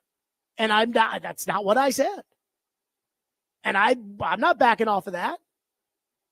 I did not criticize him for that. I haven't ever criticized him for drafting Malik in the third round because I think that it's a good idea to take a shot on a quarterback. Malik's got some talent. Now, again, I think that there were some serious drawbacks with Malik when they got him. But again, they used the 86th pick on Malik.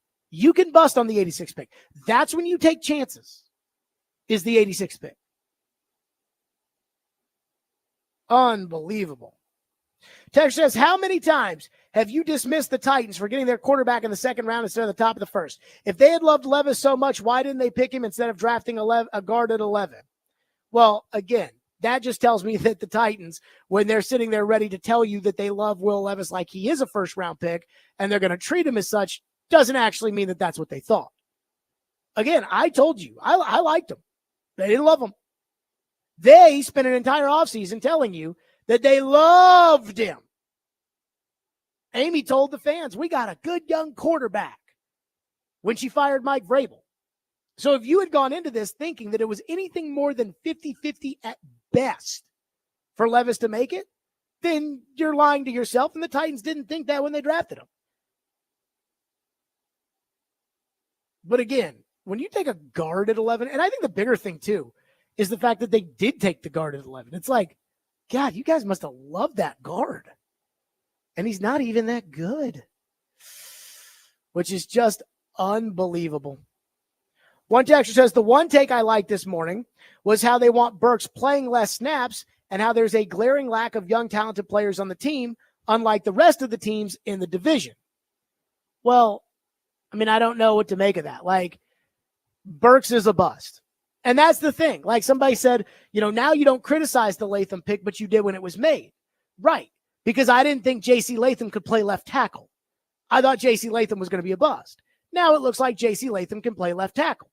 So again, I'm not going to sit here and tell you that it's a bad pick. If Latham ends up being a starting left tackle for 6 years, then it was a good pick. And you're not going to hear me complain about it. He doesn't have to be a Pro Bowler. Some people, if you had drafted Brock Bowers at 7, and again, this is the difference in positional value. If you had drafted Brock Bowers at 7, then Brock Bowers would have needed to be Kelsey, Kittle, Laporta, Gronk, Shannon Sharp, that kind of player. Now, they think in Vegas, because I've talked to some people there, they think in Vegas he's going to be that guy. And again, Mark Dominic, and I got a lot of respect for Mark Dominic. Mark Dominic absolutely loved Brock Bowers. And that did have an impact on me. But what Bowers would have had to do to justify being picked there because of his position is different than Latham. And for some reason, I don't think people understand this. Like, if you're a shortstop, but you've got a great glove in baseball, you don't have to hit 30 home runs. If you're playing first base, you need to hit 30 home runs. Now, as far as the young players are concerned, the Titans, by my estimation, have 3 good young players from where I sit right now. What defines a young player? Is it Ian, are we going to go with rookie contract as what defines a young player? That sounds fair. Okay. Here's who I think is a good young player. McCreary. I think he's a good young player. I don't think he's a great one, but I think he's good. Ernest Jones, technically on a rookie contract. Latham, Sweat, and I'll give you Spears. I'll give you Spears. The problem is, again, is where they picked Spears. Like you can get a good third down back as an undrafted free agent. You can't do that. You know, the top 100 pick, he's got to be better than that. And I don't think he is that right now. 615, same with Sweat. Somebody was like, ESPN has Sweat ranked as the 8th best DT. Screw you, Jared. Yeah, the 8th best DT. 0 sacks, 0 quarterback hits. So he's a run stuffer, which, again, there's a need for that in the NFL, just not with the 38th pick. 615-737-1025, which is our phone number, 615-737-1025. The geniuses at the Titans have a new plan for our favorite position, right tackle. We'll get to that next. Stillman and Company, 1025, 106 The Game.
Stillman and Company, 102.5, 106.3 The Game, streaming live on Twitter, Twitch, YouTube, and Facebook Live. We are live from the Busy Bee Plumbing, Heating, and Air Conditioning Game Nashville studios. Titans heading into week 5 out of the bye week, and they've got a new plan at right tackle. If you are new to this program, and again, maybe we pick up people every day. I don't know. Right tackle is a very important position. I used to do the show with the former general manager of the Titans, Floyd Reese. He's in the team's Ring of Honor, and he has the franchise record for wins at 111. And when I first started working with him, I didn't really know him. I was trying to make small talk. This was prior to the 2015 season. And I asked the GM, I said, Floyd, are the Titans going to be any good this year? Just trying to make small talk. And he looked at me and he said, we don't have a right tackle. I said, that's a pretty important position, huh? He said, right tackle? And from that moment on, I valued right tackle. I remember when the Titans went into the year in 2020, before they drafted Isaiah Wilson with the plan to start Dennis Kelly at right tackle, Floyd kept saying, he's a backup. He's a good backup, but he's backup. That was an important position.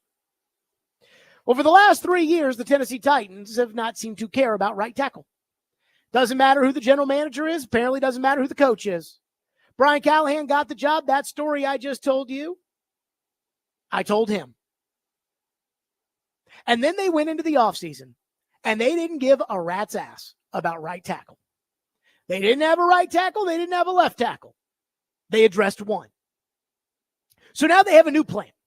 Yesterday, they kind of surprised us when they released John Ojukwu, an undrafted free agent out of Boise State who has legs about the size of Derek Mason's, but at the same time was at one point competing for the starting job. They released him yesterday. I was a little surprised by that. In fact, he was the Titans' swing tackle a week ago at Miami.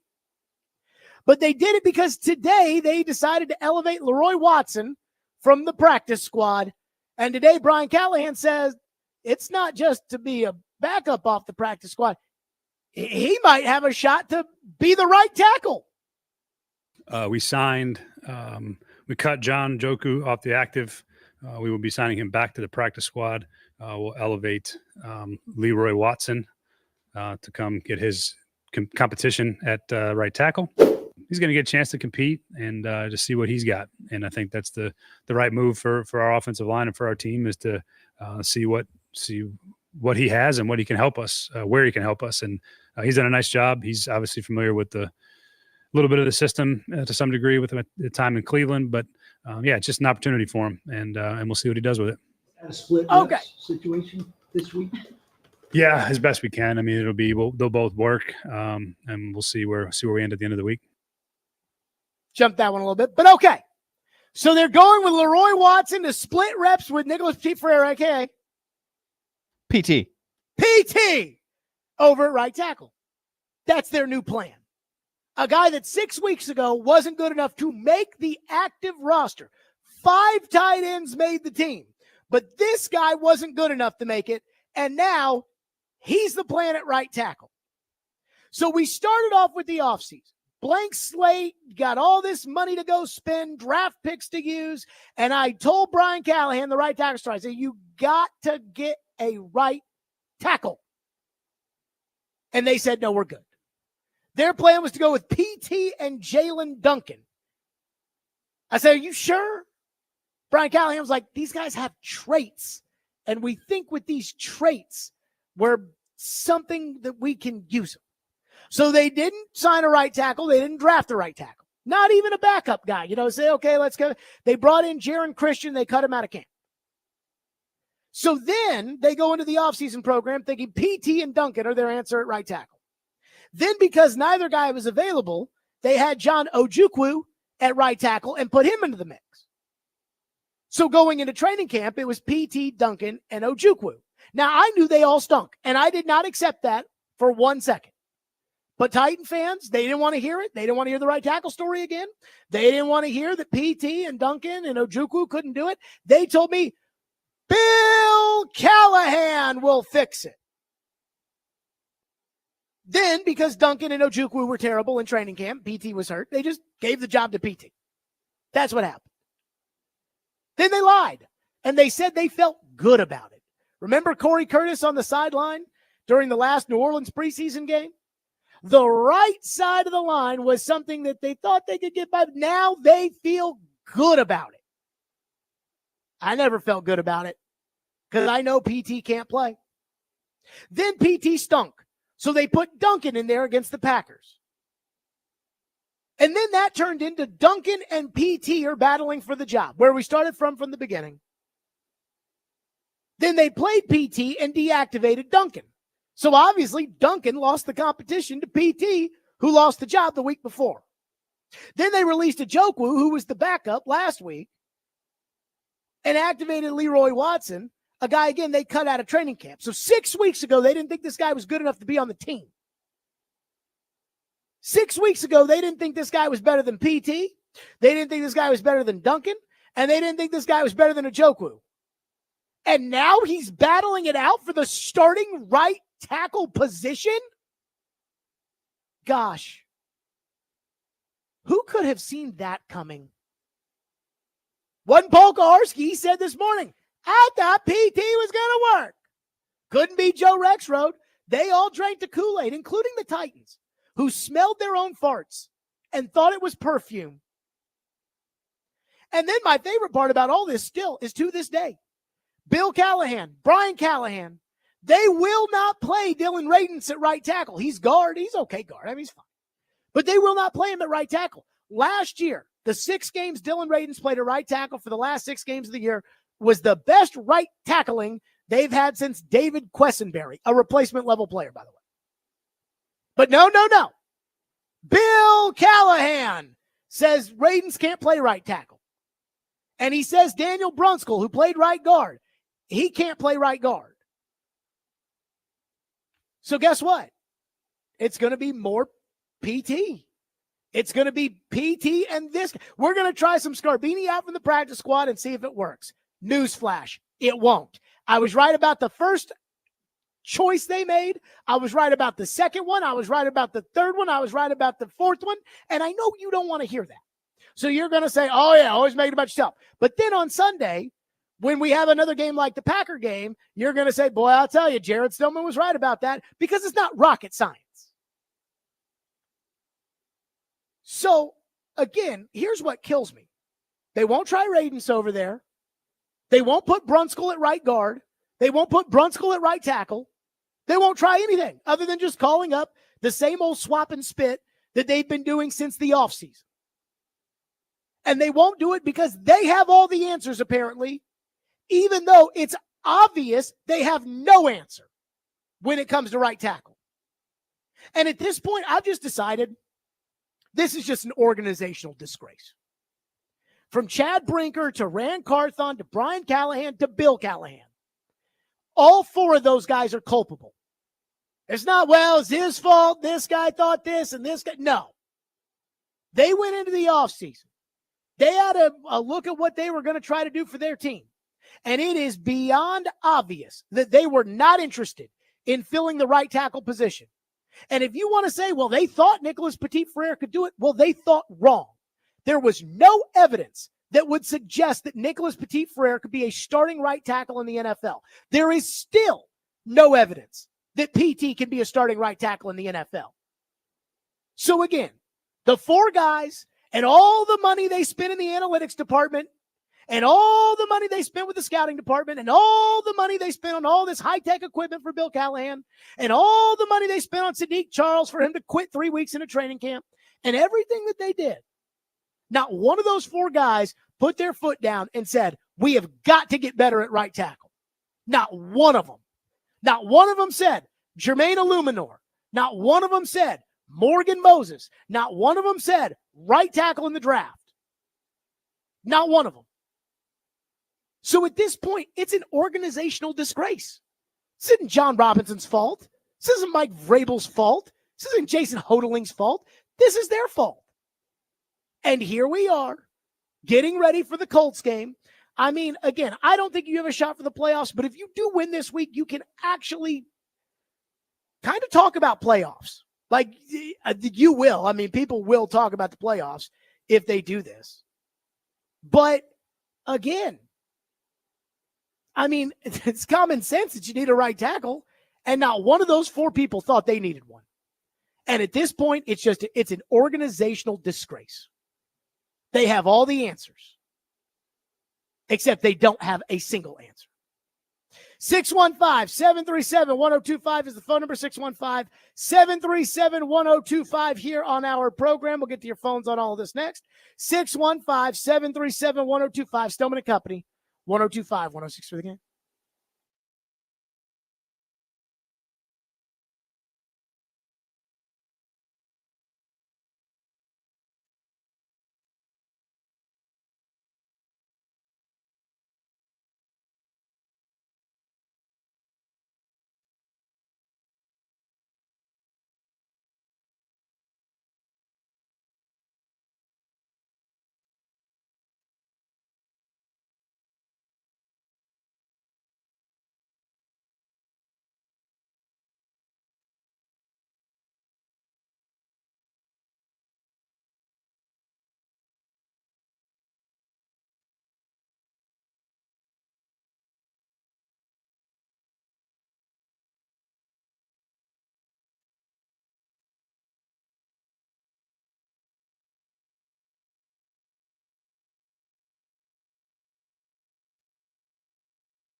There was no competition at the quarterback position. There was no competition at the right tackle position or the right guard position. None whatsoever. Competition makes your team better.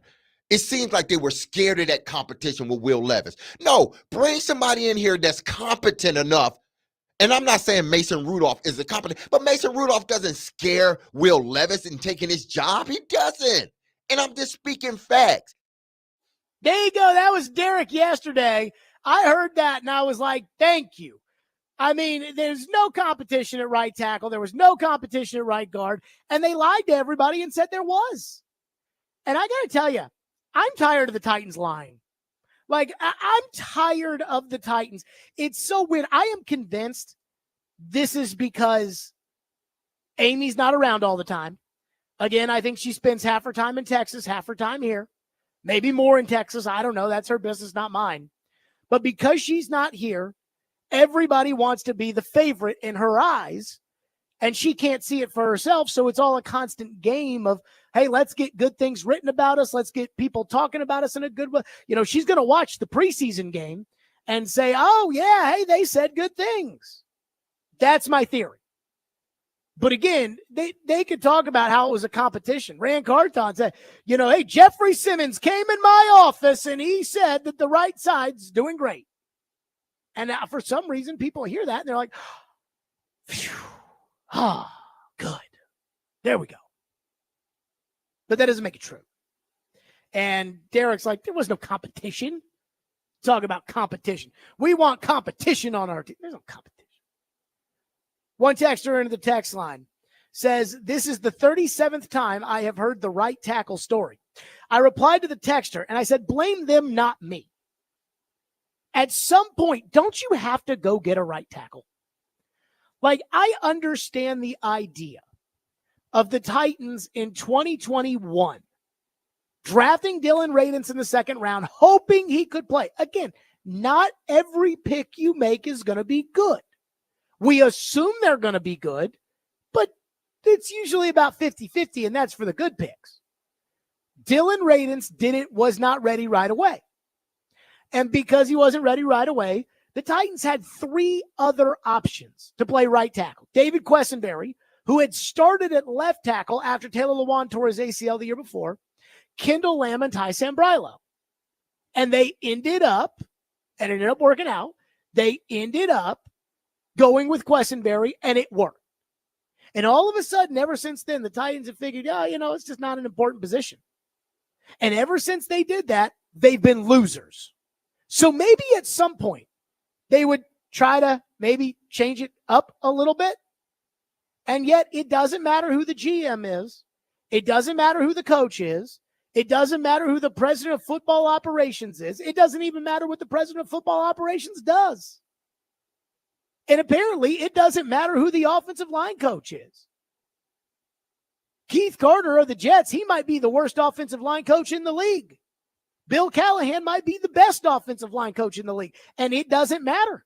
Everybody over there thinks they can just pull a right tackle out of their ass and not have to worry about it. And when Brian Callahan says things like, I think you can get by with one tackle and you don't need two tackles, I'm like, that's a great story if you weren't getting your ass kicked every Sunday because you don't have a right tackle. There was one thing that I did laugh out loud at. I watched the Brian Callahan coaches show last night.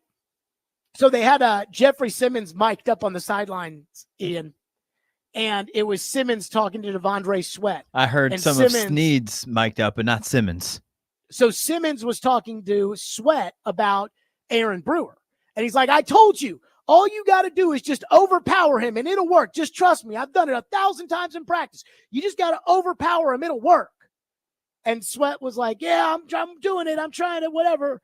And then Mike Keith looks at Brian Callahan and goes, doesn't that show you great leadership? What I mean, again, I don't know exactly what, paraphrasing Mike there, but it's like, I could have told you just go in there.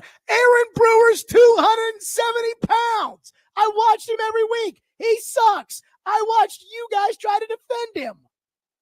You don't need boy, I'll tell you the leadership. Jeff took Devondre Sweat under his arms and said, hey, fat boy, I want you. You're the girthiest guy on this team. And I want you to overpower the little baby they have playing center.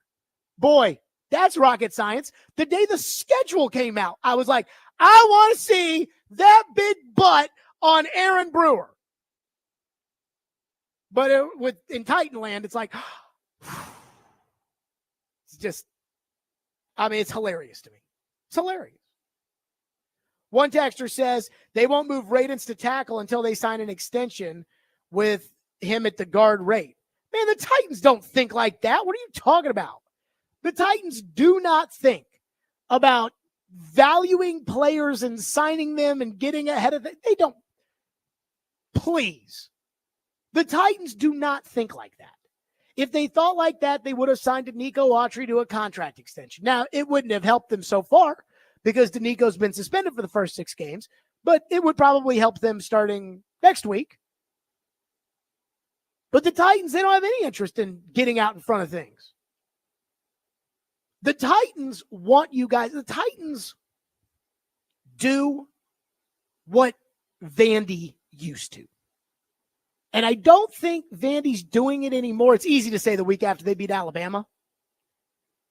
But Vandy loses in football and the coach just totally changes the entire staff and completely uproots the entire program and demands more money out of NIL so he can go get good players. Same with basketball. They fired the coach because it wasn't good enough and they've spent money in NIL. We'll see. Same with baseball. Fires the hitting coach. Okay, I guess I got to do the NIL thing. Let's go. But it used to always be that Vandy would be like, well, what? We're trying our best. And that's what the Titans are trying to sell a lot of you. We're trying our best. We're trying our best. But this idea that the Titans get out in front of it, the Titans don't get out in front of anything. The Titans even said when they signed Calvin Ridley, yeah, we weren't really interested in him. We had other targets and they got signed by other teams. So then we said, hey, why not Calvin Ridley? Not that Ridley's bad, but again, that's just. One texter says, Jeff went into Rand's office and said the right side was good, probably because they dominated their ass in practice because they stink. I mean, I told you guys at training camp, I'm like, this offensive line is not very good. I'm like, this is not good. And then it was like, no, Jared, they're coming along. They're doing this. I'm like, I don't know, man. I'm seeing Skoronski get beat by guys I've never heard of. And they're like, no, Skoronski's having a good camp. And it's like, okay. And then we see the games and everyone's like, oh, yeah, he's terrible. I mean, if he's terrible in practice, he's I'm going to guess probably going to be terrible in the games. Sorry. One texter says, the Brian Callahan show is weird. All commercials and sunshine pumping. I got to say this, not that this is like my lane necessarily, but can we talk more football on the coaches show? If you watch the Brian Callahan coaches show, it's like, up next is our epic Western Southern Titan of the year. And then they go to commercial and they come back and they're like, here's Jenny in the lunchroom who spreads peanut butter on the PB&Js. And then they come back and Mike Keith's like, Coach, have you had one of Jenny's PB&Js? And Brian Callahan's like, Mike, I haven't, but I'll tell you, the guys that do eat the PB&Js, they sure do love them. They're like, okay, coming up next on our show, what we're doing in the community. It's like, again, I'm glad that they're doing things in the community and whatnot, but we don't need a bunch of, I mean, I remember Monday Night Live with Jeff Fisher back in the day. I used to love that show when I was a kid.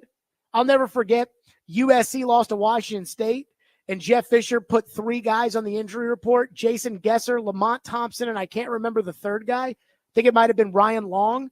He might've gone to Washington. I can't remember, but he put 3 guys on the injury report with chest injuries because their hearts were hurt because they lost to USC.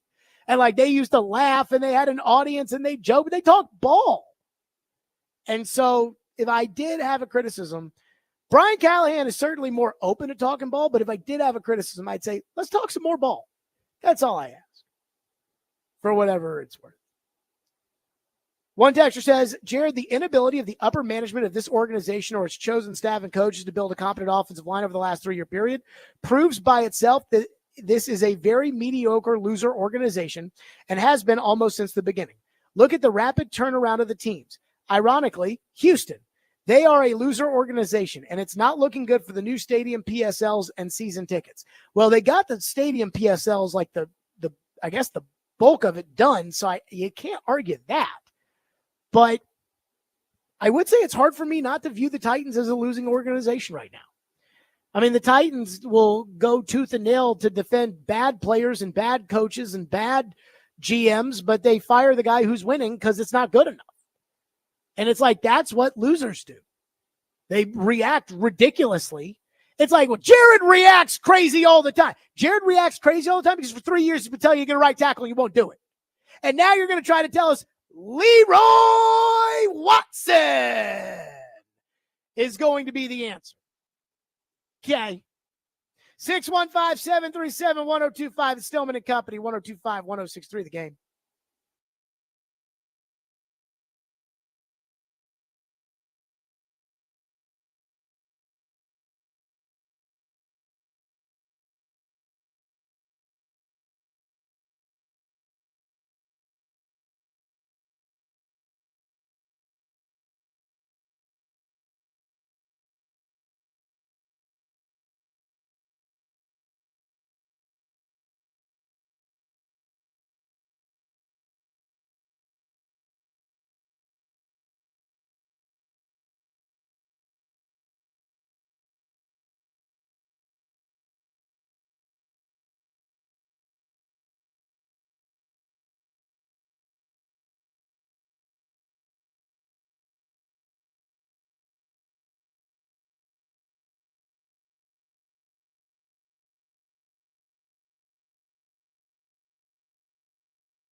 Stillman and Company, 615-737-1025. By the way, be sure to tune into Vandy football. That's right, Vandy football. So excited. 94.9 The Fan this Saturday. The Commodores take on Kentucky beginning at 5 o'clock with the pregame. Kickoff is at 6:45. Coverage also available on the 94.9 The Fan app and at the GameNashville.com. com. Let's go back to your phones at 615-737-1025. Adam in Portland is up next on the offensive line. Adam, thank you for calling. Thank you for waiting. Go ahead. So what do you think the percentage is that it's Levis's fault instead of the offensive line's fault? Just think about it. And Mason Rudolph, he did take a sack the other day, but he wasn't taking 20 of them. Your boy Tom Brady, there's no way he had elite offensive linemen for 25 straight years. There's no way Peyton Manning had elite offensive linemen for 20 straight years. Not all 5 of them. Somebody had to suck in there. A lot of the time, the quarterback and the coach can compensate for that by getting the ball out of their hands. I don't think Levis may be one of the ugliest people I've ever seen stand in a pocket. He looks so incredibly uncomfortable back there. So I'm wondering how bad they are. I know they're not great, but how much of it is Levis not doing what he's supposed to be doing in the pocket? So here's what I would counter with that. And I think there's a little bit of that. Thank you for calling. Here's what I would counter with that. We saw Ryan Tannehill with a good offensive line. We saw Ryan Tannehill with a bad offensive line. We saw Derrick Henry with that offensive line the Titans had out there. And while I do think the Titans are better at left tackle with J.C. Latham than they were with Dennis Daly or Andre Dillard, outside of that, I think the line's probably at a wash for what it's been the last couple of years. And so we've seen Derrick Henry with the Ravens and the offensive line. The Ravens offensive line is not even that good. Pro Football Focus last week ranked it 14th in the league. The problem is they ranked you 31st. And so we saw Derrick Henry with a bad offensive line. And we saw Derrick Henry with a good offensive line or an average offensive line, and he's turned back into the old Derrick Henry the King. So that's why I would say I think it's the line. I think the reason why Mason Rudolph did get the ball out quicker than Will Levis, and there's no doubt about that. But I do think one of the problems when it comes to the Titans and the line is, and this is how, again, the term Mike Vrabel used to always use, complementary football. When the Titans played the Green Bay Packers, the defense doesn't get a stop on the first drive of the game. Well, okay, Coach Shoup used to tell me that when he was calling games, it was all about getting a feel early on. So the Titans give up a touchdown on the first drive, but the Titans drive down the field and they get a touchdown. So now you're tied at 7. It's fine. Give up a field goal. It's 10-7. It's fine. Now you've got the ball. Now it's time to either go down there and take a 14-7 lead, or 14-10 lead, or tie it at 10, or, keep it at 10-7, whatever. And Will Levis throws a pick 6.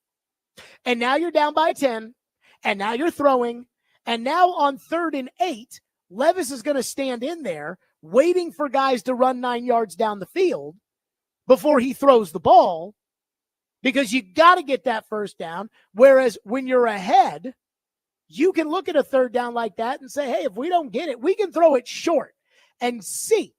We'll throw it 5 yards over the middle and see if our tight end can get that first down, because he might be able to get it with his legs or not. But if he doesn't, it's okay, because we're up by 10. And so let's bring out the punter. And when the Titans played the Dolphins, the Titans knew, hey, all we've got to do is just not turn the ball over, not give them touchdowns, not give them points, because their quarterback can't throw. Tyreek Hill is burning by the defensive backs, and it doesn't matter because he can't connect with them. He missed 2 to Tyreek Hill's wide open. So I do think we have to remember the kind of game that you're playing does matter.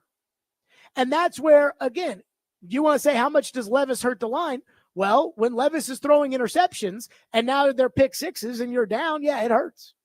Had the Titans not rolled the ball to the Jets and kicked a field goal and made it 10-0, maybe the offensive line would have had a much better game, because they wouldn't have had to anchor in and pass protect. They could have dictated the pace of the game. They could have run the ball. They could have punted. You see what I'm saying? But again, big picture, this line stinks.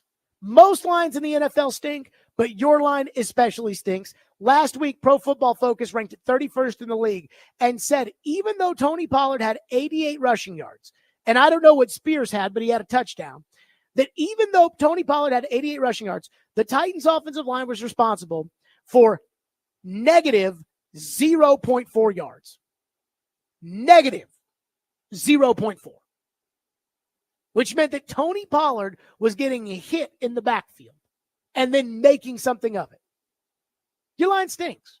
And not only that, when you say like, well, how much of it's the line and how much of it's Levis and how much of it, they wouldn't be trying every single person on the roster and practice squad out at right tackle if they didn't have a problem. Unfortunately for them, their problem is that they don't have anyone on the roster who can adequately play right tackle, and they won't try Radens out there, and they won't try Brunskill out there. So it goes back to what the GM used to call swap and spit, which is exactly what happened. Exactly what happened last year with the Dillard stuff. By the way, I've been looking at the YouTube chat, and there's something about Andre Dillard that the YouTube chat was just going crazy about earlier today, about how Mike Vrabel, Andre Dillard, and I can't keep up with it. So I'm like, did the Browns sign Andre Dillard? And Ian, I asked you, did the Browns sign Andre? Did I miss something about Andre Dillard? I Googled Andre Dillard. I saw nothing. Is he still on the Packers? From what I can tell, yes. Andre Dillard. Andre Dillard is an American professional football offensive tackle for the Green Bay Packers. So what is this Vrabel Dillard nonsense? I'm not sure. Somebody called in a couple years ago or a couple months ago, and they were like, well, I heard that Andre Dillard was a Mike Vrabel decision. I said, who said that? They said Kayla Anderson said it. So, Ian, you want to know what I did? Asked Kayla. I asked Kayla. I said, did you say Vrabel picked Andre Dillard? She's like, no. I'm like, because somebody called in today and said Kayla Anderson is saying that Mike Vrabel chose Andre Dillard. She said, no. He said that when he was on his top 30 visit before he got drafted, he felt a good interaction with Vrabel. So somehow, when he came on his top 30 visit, he said he had a good interaction with Vrabel. That is now turned into Mike Vrabel is the reason Andre Dillard was here. And then I'm looking at the YouTube chat. They're all screaming about Dillard. And I'm like, did Vrabel bring him to Cleveland? Cleveland's had some horrible offensive line issues. I think we all know Cleveland's issue. Cleveland's had some horrible offensive line issues. And so I'm like, maybe they signed him or practice squatted him or something. Nope. He's on the Packers. YouTube chat's been spicy. We got a little bit of news right now, though. Per Adam Schefter and Jordan Schultz, Michael Pittman Jr., of Colts wide receiver, is expected to miss several weeks with a back injury and could be placed on IR. You know, I kind of am not. I'm not a Michael Pittman Jr. fan. So he could, good chance he could miss this week. Let me tell you who the best receiver on the Colts is. It's Alec Pierce. And he is a problem. Like this week, him running down the field is a problem. Now, maybe it won't be, but I'm just telling you, he was a problem for you last year. He could be a problem for you on Sunday. For whatever that's worth.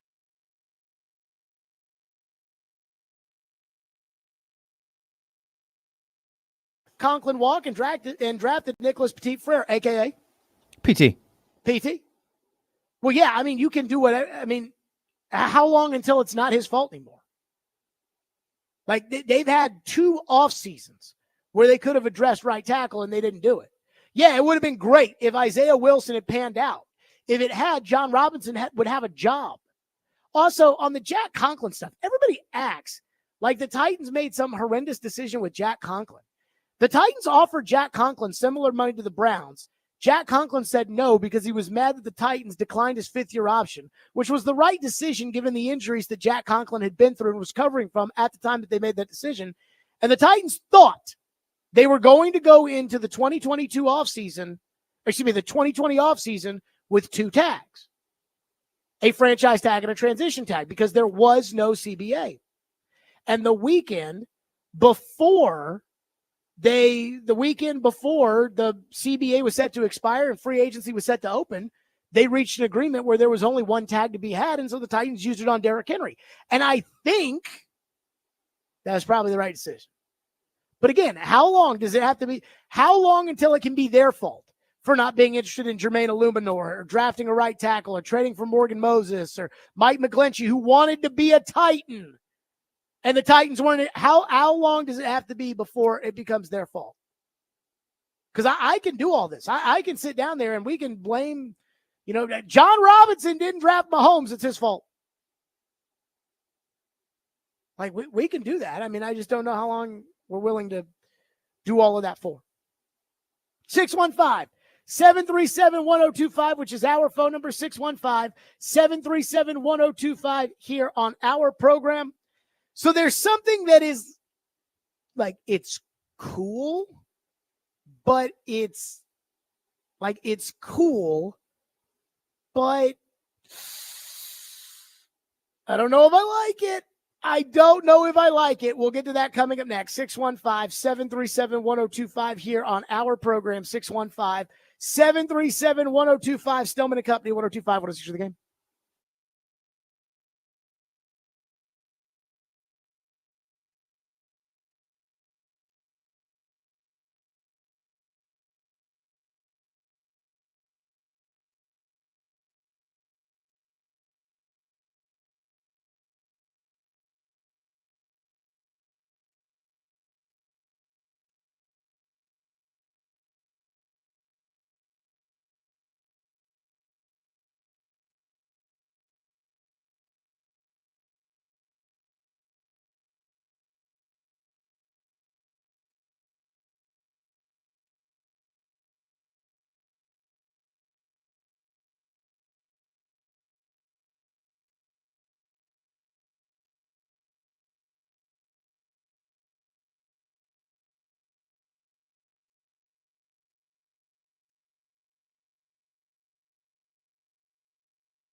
All right, well, before we let you go, since you and Johnny both beat Bama, I think it's fitting that we both bring you on the show. So let's welcome in Johnny Manziel. Johnny, what do you have to say about what many are calling the upset of the season? Man, what an awesome game. So fun to watch, bro. Couldn't be happier for you. I mean, sitting there watching the whole thing play out, man, has to feel like, maybe 2012 for me. But, man, appreciate you showing me a lot of love. I hope I get the chance to come on here and show you the same thing. Hell yeah, I appreciate that, Johnny. Hopefully you come out to a full game, man. We're electric down here. Yeah, I'm going to try and make it out and come see you guys in Nash for sure, man. You guys have been on a heck of a run this season, so hopefully you're able to continue that on. I know you got a big one this week against Kentucky, but, definitely use that momentum, what you guys had this last week, and, man, have fun with it. I know that's something you had to enjoy after this win. I appreciate it, brother. Thank you so much. Johnny Manziel and Diego Pavia, little bromance right there, which on the surface, that's pretty cool, right, Ian? Yeah, I'd say so.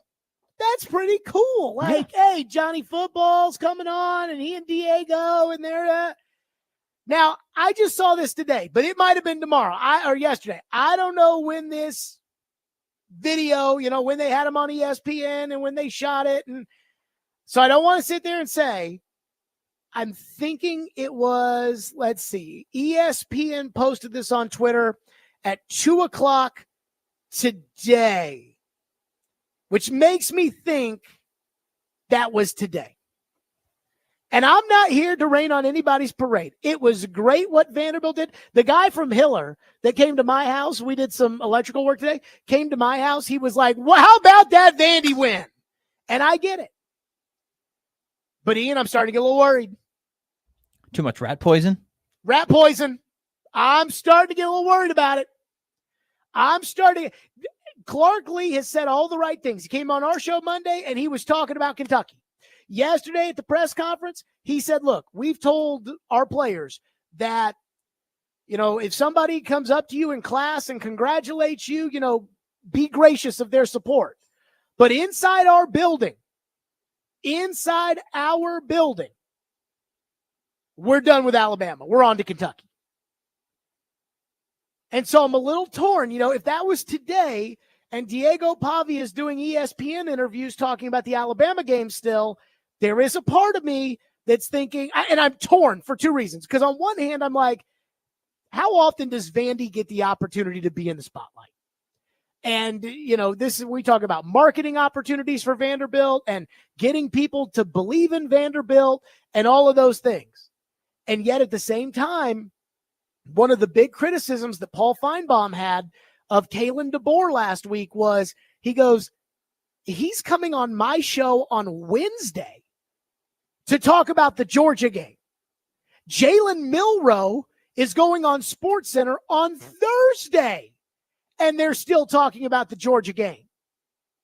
He's like, Nick Saban would have never allowed that. And you know as well as I do, Feinbaum's right. You know as well as I do that after that great Georgia win, Nick Saban would have gone in there on Monday and said, y'all are just sitting here wanting to talk about the Georgia game thinking we've done something when we haven't even gone through half our schedule. Vanderbilt, Virginia Tech was a double-digit favorite at Vanderbilt, and they went out there with that young quarterback and that fan base on the road, because Vanderbilt's a hard place to play at, even though we know Saban thinks the opposite. Vanderbilt's a hard place to play at because it's a smaller stadium than the rest of these SEC places, and you guys think we're good, and we haven't done anything yet. I'm trying to get our players to Saban listen to me instead of listening to you guys. Yes, because you guys got rat poison. And so I know it's a very fine line for Vandy to walk this week. They're a double-digit dog this week on the road at Kentucky. And I will say this about Kentucky. You got to give them credit. They went on the road. They beat Ole Miss. They played Georgia tough. So Kentucky must have a good team. But I'm telling you, it's like, I want this for Clark Lee so bad. I want this for Vandy so bad. Diego Pavia, I think it might have been in that interview. He said, I texted the guys and I said, look, none of this matters if we don't win. No, we got to win out the rest of the way because we've already lost 2 games, and we want to. And I'm like, hey, I don't think Vandy's going to win out the rest of the way, but I like the goal setting. So I think a lot of the words Vandy said this week are in the right place, but I am a little worried about the rat poison. Everybody's loving you. Everybody's celebrating you. Nobody wants to talk about the Kentucky game. I don't even know. Do we know what channel the Kentucky game's on? It's probably on SEC Network. It's a night game. So it's probably the Jordan Rogers, Tom Hart game. I'm not 100% sure. I will double check though. But it's probably not on ESPN, for instance. So I want this so bad for I want this to be a launch point for Vanderbilt. It is 645 SEC Network. I want this to be a launch point for Vanderbilt so badly, and not just a blip on the radar, like a memory of that one time. I want this to be more than that. And I think they got to beat Kentucky for it to be more than that. So I don't want any rat poison. One texter says Johnny Manziel is not going to a Vanderbilt game. Let me say this, man. It's not like Johnny Manziel has anything else to do. I mean, I watched his documentary. It doesn't seem like he literally has anything else to do. I mean, not to be rude, just telling it like it is. Chad Withrow will join us next. The Outkick guys actually have a fundraiser coming up in, I believe, in Knoxville over the weekend. So Chad not able to join us Friday. Joe's out this week. He'll be back Friday. So we're going to, at least for now, flip-flop it, put Chad in right here. So Chad will join us next here on Stillman and Company, 102.5, 106.3 The Game.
Stillman and Company, 1025, 1063 The Game, streaming live on Twitter, Twitch, YouTube, and Facebook Live. We are live from the Busy Bee Plumbing, Heating, and Air Conditioning Game Nashville studios. Here on the program, traditionally at 5 o'clock on a Wednesday, it's Jared versus Joe, which is usually presented by Pella Windows and Doors in Nashville. But Joe has decided to take a week of vacation in the middle of the football season, which is unbelievable. Unbelievable. I think Joe's back Friday. So we may see if we do Jared versus Joe Friday. But because the Outkick boys are headed to Knoxville on Friday for a fundraiser for the hurricane victims, which I find very commendable, Chad Withrow now joins us on the program, presented by Moments Peace Salon and Day Spa. Chad, I want to start with the Titans. Trust me, we will get into the college football. I want to start with the Titans, though. And I want to start with a sentiment that, honestly, today really set me over the edge. And that was the sentiment that the Titans did the best they could this offseason, and we should all just accept that they're not any good because on paper the moves looked like they'd be good moves, but it's not working out, and who knows about the quarterback? I guess we got to give him more time and blah, blah, blah. Whereas I sit here and I'm like, you guys were parading around town like y'all were going to win this season. And right now you're not winning. And it doesn't feel like there's any hope that you're going to win. And yet I then feel like I've become the bad guy because I guess I'm not accepting the losing. What do you make of that? I think the term on paper is for losers in general. And it's for media people, right? Like you can get away with saying, boy, on paper, I like this. Or, on paper, it was a really good offseason with some good acquisitions and all that. But if you're in the NFL and you're in a front office, you're Rand Carthon, the general manager, or you're Brian Callahan, the head coach, there's nothing about your job that's on paper. It can never be boy, that draft pick looked great on paper. We really thought he looked good on paper. We looked at the stats and everything looked good. And the media locally, they love that draft pick. So everybody should cut us some slack. It's not the way it works, right? It doesn't matter. Nebraska hired Scott Frost, and everyone thought that was the best hire ever. And everyone thought it was a huge win for Nebraska. Scott Frost was terrible at Nebraska. It didn't work. So you don't cut them slack when it doesn't work. So I don't buy into that at all. I don't care what media thought about the free agents that were taken they're signed in the offseason or the draft picks or anything else. It matters about how much better do you make the team. And if they don't make the team a lot better, then that is on the front office, the coaches, the owner, everyone involved with those decisions. So I think, everything looked good on paper. They tried hard this offseason. Jared, that's loser talk, quite frankly. And I'm tired of this town being a loser mentality town. And I think we've gone through that for too long now with the Titans. Yeah, it's bad when Vanderbilt is the one where they probably have the winner's mentality. I do think when it comes to the Titans, like, Chad, I'm trying to find meaning in the rest of the season because I think I've decided Levis isn't the guy. I've come up with my compromise on Levis, which I'll get to with you in a second. But, there's not some huge prize at quarterback, it feels like, at the end of the year if they lose all the games. I mean, it doesn't even seem like people know who the number one quarterback is in the draft this upcoming season.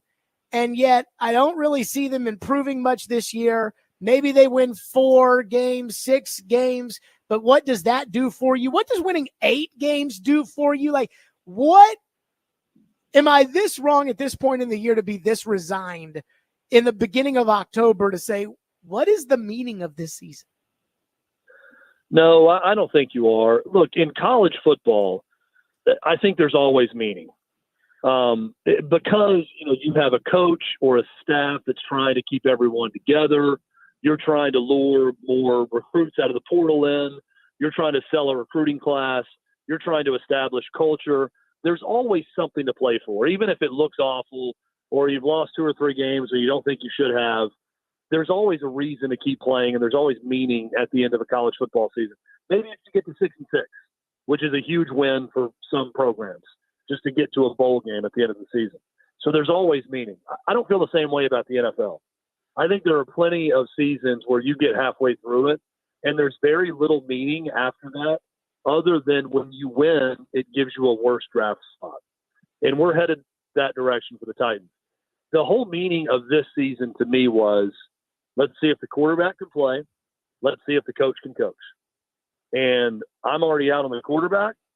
I've seen enough of him. And as far as the coach coaching, well, it's tough to coach when you don't have a quarterback. So I think we're just going to have one big old incomplete on the first-year head coach of the Titans at the end of the season. So, look, I'm not telling people how to watch their team or what to root for. I'm not the type of person who can watch my team and root for them to lose, per se. But if you're trying to glean meaning out of this Titan season and what all of it really means, I think we're already getting our answers about the whole meaning of it, and that was that they're going to need to find a new quarterback. Chad Withrow with us on the program. So here's my Levis compromise. I'm with you. I'm out. I don't think he's any good. I don't think he's learning. I don't think there's, I get where the hope came from in the beginning, but after we've seen mistake after mistake after mistake, it is what it is. But here's the compromise. The other side of the coin is, but Jared, he's only played 13 games. He's still practically a rookie, which I don't buy, but maybe some people do. He'll learn from those mistakes, that kind of stuff. It's the stuff Brian Callahan. He's a young quarterback. It takes time. Let's start right now. Clean slate. Forget about Chicago. Forget about the Jets. Forget about the pick six against the Packers that Kurt Warner made an excuse for. Forget about the interception against Miami that Kurt Warner also made an excuse for. Let's start now. And when he makes these dumb mistakes, let's treat him like a big boy quarterback and expect him to do things like a big boy quarterback, because I'm kind of tired of the excuse making for Levis. But I also understand that sometimes in sports, especially at quarterback, excuses are at least a little valid. Where do you sit on that? I mean, I think it's a good mentality for Will Levis to have, is clean slate, is to, right? I mean, and I'm being serious. Like, psychologically, if I were him, I'd say, hey, it's not been good. I've had a really dumb mistake in each game, and I got to get rid of that. So I'm a different quarterback from here on out. Boom. Snap. Do whatever you need to. Turn a light on, whatever it is. Now I'm a new quarterback. And kind of like a magic act, you go into it thinking that way, and maybe he'll play that way. But the facts are, he's already a big boy quarterback. He's 25 years old. You know that Sam Darnold is 27 years old? Yeah, There's I talk only about like it all a the year time. and 9 months that separate Sam Darnold and Will Levis, which feels like Sam Darnold's already lived a lifetime in the NFL as opposed to Will Levis. He's not a young quarterback. Yeah, he's young in his NFL career, but he's not a young quarterback. So I just, look, that's fine. I've seen it. We've all seen it. He's not a particularly smart quarterback. And I don't know how that changes suddenly at 25, 26 years old, given what we've already seen from Will Levis. He wasn't a particularly smart quarterback at Kentucky, and he hasn't been in the NFL. Surprise, surprise. That has translated the same way. So I'm glad you're taking that approach, Jared, but I think it's a good one for Will Levis to take. I think if you're evaluating him, you can't do it. You got to look at everything he's already done, and it's got to be a big part of it. Would a win on Sunday against the Colts mean anything to you? No. And now it might mean more if Anthony Richardson is healthy and playing that whole game, and you get to see a Will Levis versus Anthony Richardson shootout or something like that happens. But no, I don't think so. I think it's both Colts and Titans are in some interesting spots. The Colts definitely need to see their top 5 pick more than they have, so they got to get that guy in there more. But I think both teams are better served starting their backup. Colts are better offensively with Joe Flacco. There's not a doubt in my mind. And there's not a doubt in my mind that Mason Rudolph will make fewer mistakes than Will Levis. And if you do that, you might give this Titans defense a chance to win some games. But I don't think this season is ultimately about wins and losses, really, for either one of these organizations. So it's a tricky spot to hold a locker room together with guys that are playing well at different position groups, and they know that you're having to play someone that maybe doesn't give you the best chance to win, and you're in the middle of a miserable season. It's tough in year one for Brian Callahan to keep that thing together. What do you make of this right tackle situation? Chad Withrow's with us here on the program. I mean, I bring it up all the time. You've heard the story. Everybody's heard the story. I've already told it once today.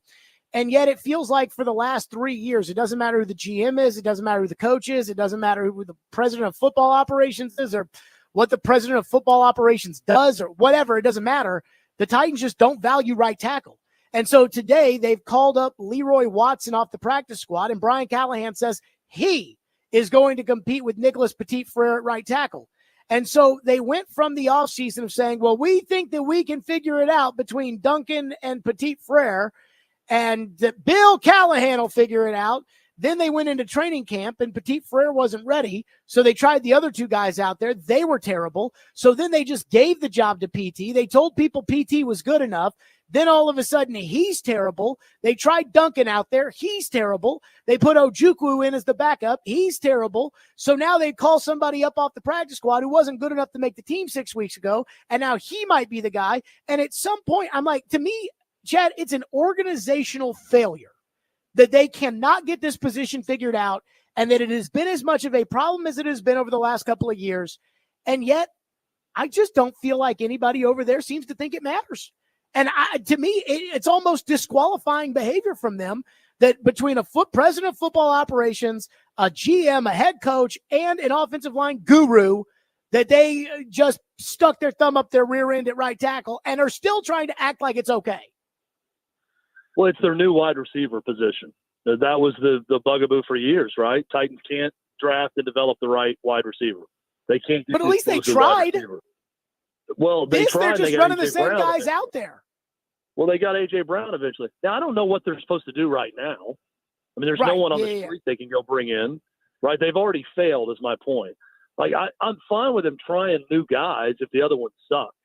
So bringing up a guy from the practice squad, I'm okay with that move. At least for admitting we got to try different things and see if it works a little bit better. But no, I mean, it has been a failure at that position for this organization, just like wide receiver was a failure. And then they finally drafted right with A.J. Brown, and they eventually traded the guy away, right? So maybe right tackle is the new receiver spot for the Titans. It is the cursed position in this organization on this roster. And until they go draft the perfect fit at right tackle, it's going to continue to be an issue. More with Chad Withrow, the hot seat. Vandy, they win. UT, they lose. We'll do that next. Stillman and Company, 102.5, 106.3 The Game.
Stillman and Company here on the program. Chad Withrow with us, presented by A Moment's Peace Salon and Day Spa. Chad, do you have a thought, or do you want to go right to the hot seat?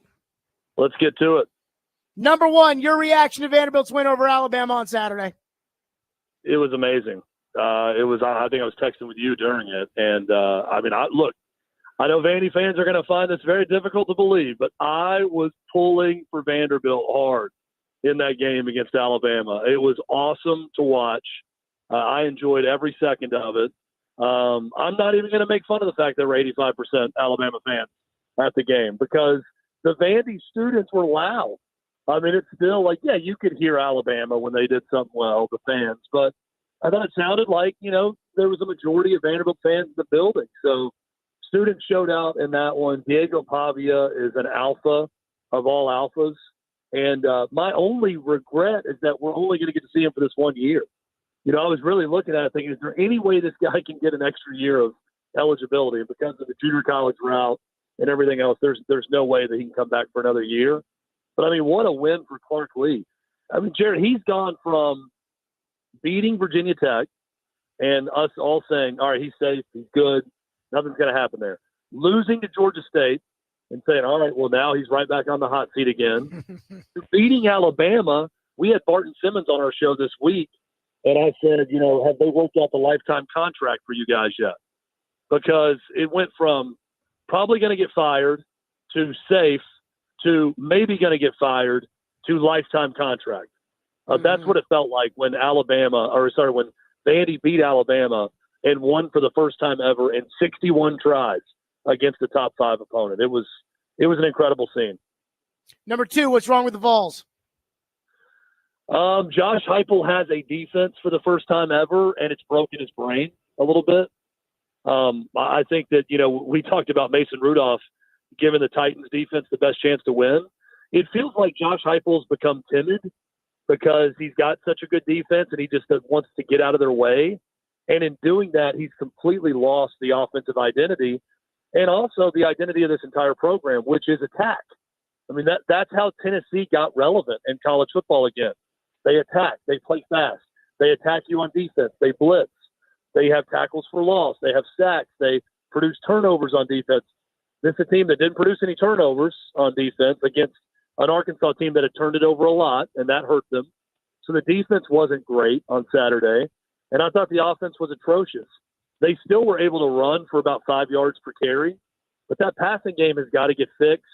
I think it's a good reminder that as promising as Nico looks, he's a freshman who just started his 6th game in college, and it showed on Saturday night. But Josh Heupel's got to figure out that passing offense, and he's got to get back to being aggressive. I thought it was almost an arrogant offensive plan against Arkansas where it's almost like he was saying, we can run these 4 or 5 plays and beat them and get out of here with a win. And Bobby Petrino kicked his ass. And they were out-coached and outplayed big time on Saturday night in Arkansas. It was no fluke. And Tennessee played terrible until I had a chance to win in the last seconds. And then Nico runs out of bounds like Joe Milton, and they lose. So they got to figure it out this week. If not, it's going to be the Josh Heupel coach resuscitation tour. He just saved Sam Pittman's job. He might save Billy Napier's job this Saturday. Number three, do you believe Vanderbilt's win on Saturday was a one-off fluke, or do you think this is a representation of where Vanderbilt is headed in the NIL era? I think it's a representation of where they're headed. It was no fluke at all. They physically manhandled Alabama up front. Their offensive line was very impressive. They have 3 starters, I think, from Liberty, UTEP, and somewhere else on that offensive line. But to me, that's a good representation of going and getting the right players. Their offensive line is much better with those guys. They showed it on Saturday. Now, is this a constant thing where you can do this every year? They brought in 22 transfers, a bunch of them from New Mexico State, and their biggest ones are from New Mexico State, in Pavia and Stowers, and they've made the biggest impact on the team. Is that a recipe that you can do every year? You got to get the right players every year. That's tough to do. So I don't think it's an every year type thing. But is this a one-off fluke in 2024? Hell no. I think they're here to stay. They're going to be a nuisance to everyone they play. I'm shocked they're a 13.5-point underdog at Kentucky. I'm going to pick Vandy to win that game outright. And there are no gimme to anybody. They could beat anyone left on their schedule. I truly believe that about this Vanderbilt team. Can they get stuff done in the NIL era? Yes. Is this a sign that they're constantly going to be a factor like this in the NIL era? I think that's a little bit more difficult because if you're going to bring in that many transfers, you really got to get the right ones every single year, and that's tough. Was Saturday and the lead up to Saturday, I don't know if you've heard Paul Feinbaum, but he's just been roasting Kalen DeBoer about how much they kept overlooking Vanderbilt, talking about the Georgia game throughout last week, etc., and how Nick Saban would never do that. Was Saturday a red flag for the Kalen DeBoer era at Alabama, replacing Nick Saban?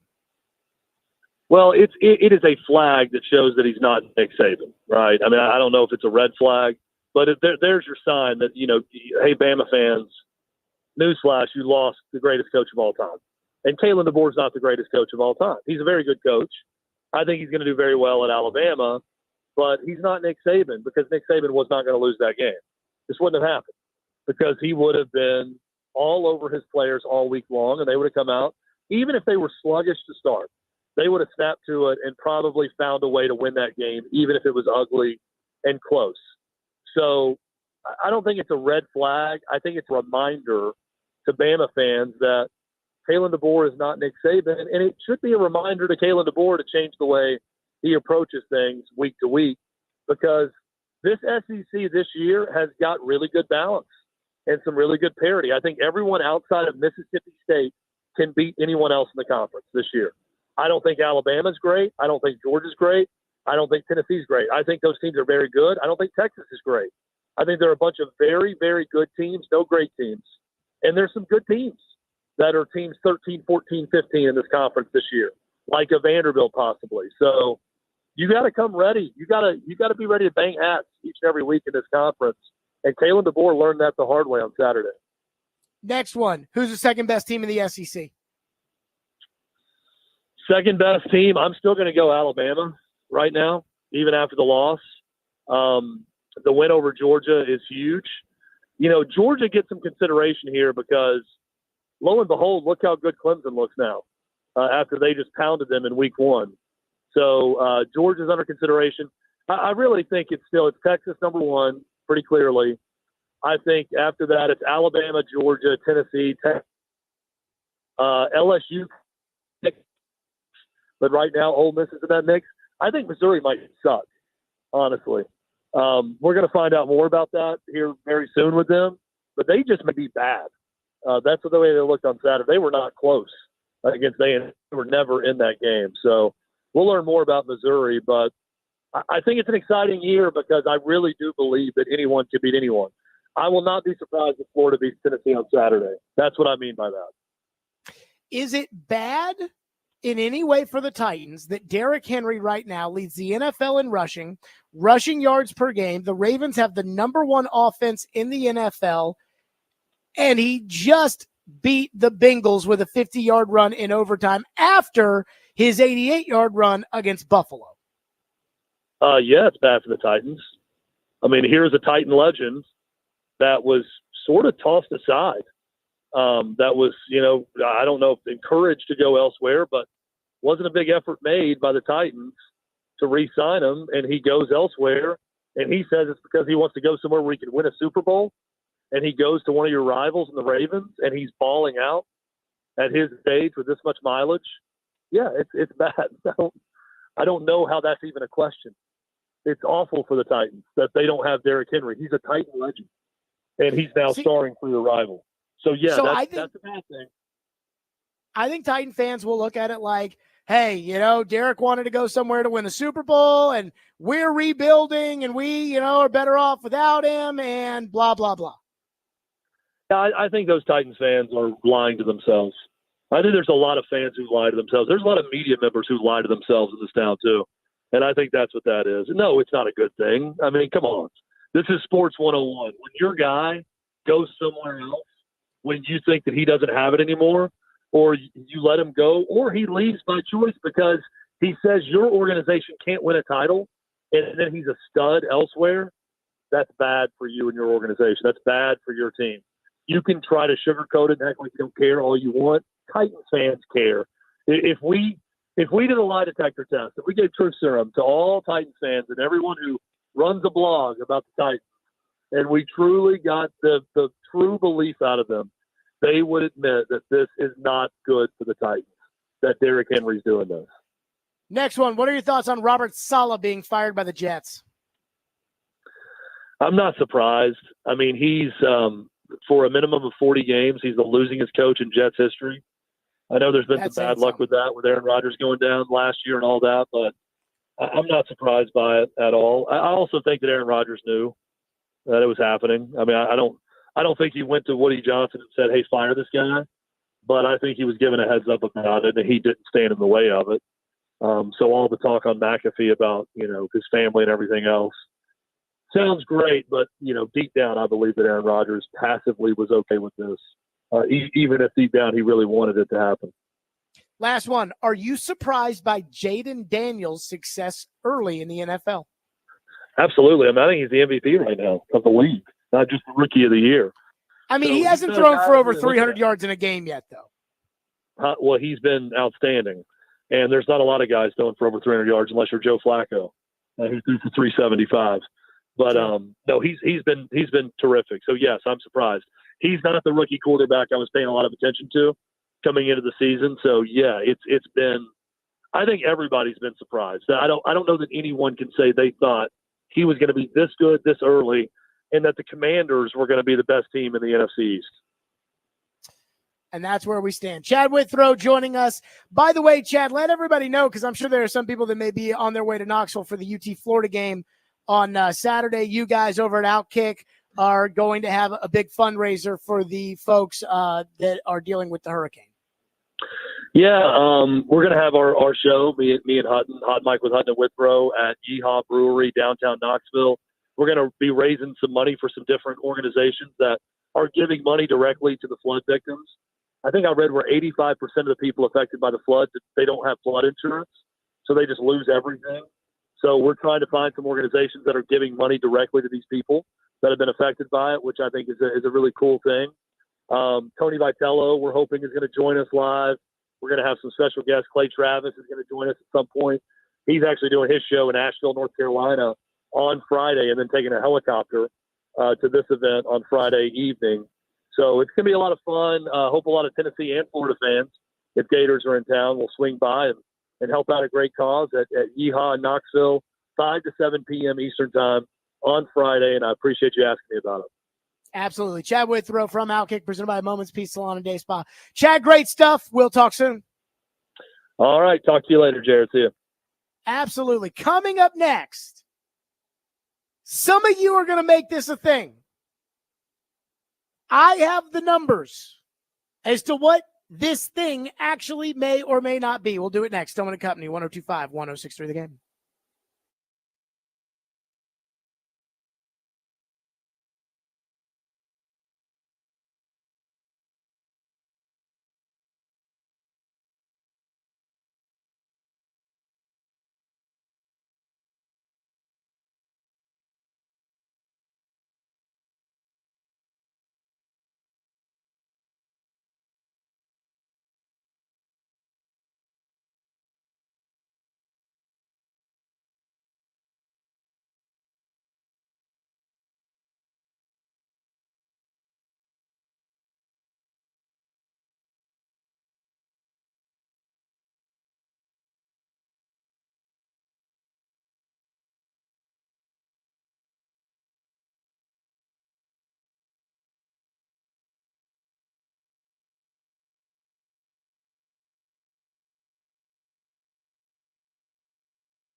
do you find in scoreboard watching or talking about the standings with the team this early in the season, especially with this first division game? Does that matter, or is that? Yeah, I think it matters. We put those things up. We're aware of it. For us, especially, you sort of take a quarterly look. Every 4 games or so on where things stand, and our focus when the week starts is very narrow. We're trying to win this week. It's a week-to-week league, so what you did last week doesn't mean you're going to be able to repeat it this week, and all those things change. However, there is a 30,000-foot view that I think helps guys put it in perspective. That, we're our record is what it is. We're 1-3, but you got a chance to quickly get back in the mix if you can win a divisional game this week. You see most of the league outside of about 3 teams is either 3-2 or 2-3 or 2-2. So it's all jumbled up. You focus so much on your own team and your own process that every now and again, though, it does help to get some perspective of what happens around the league and where teams stand and where your division stands and where the AFC stands, and just to show that there's, it's pretty wide open still at this point, and a lot of things can go a lot of different directions at this juncture in the season. But yeah, I think you always have an awareness of what is happening, particularly in your division and certainly in the conference. Brian Callahan says we still have a shot. And he's not wrong. He is not wrong. Now, how optimistic are you about the Titans being able to actually make the playoffs or do anything in the playoffs once they are to get in? That's a different discussion. But this game against the Colts, I mean, you look at the AFC playoffs, the Jets are 2-3. And you should have beaten the Jets. But you didn't. But the Jets are 2-3. You're 1-3. If you win on Sunday, you're 2-3. And the Jets are the first team out of the AFC playoffs. So I looked it up today at NFL.com. If the Titans win on Sunday, as of right now, according to NFL.com, the Titans have an 18% chance of making the playoffs. That's basically 1 in 5.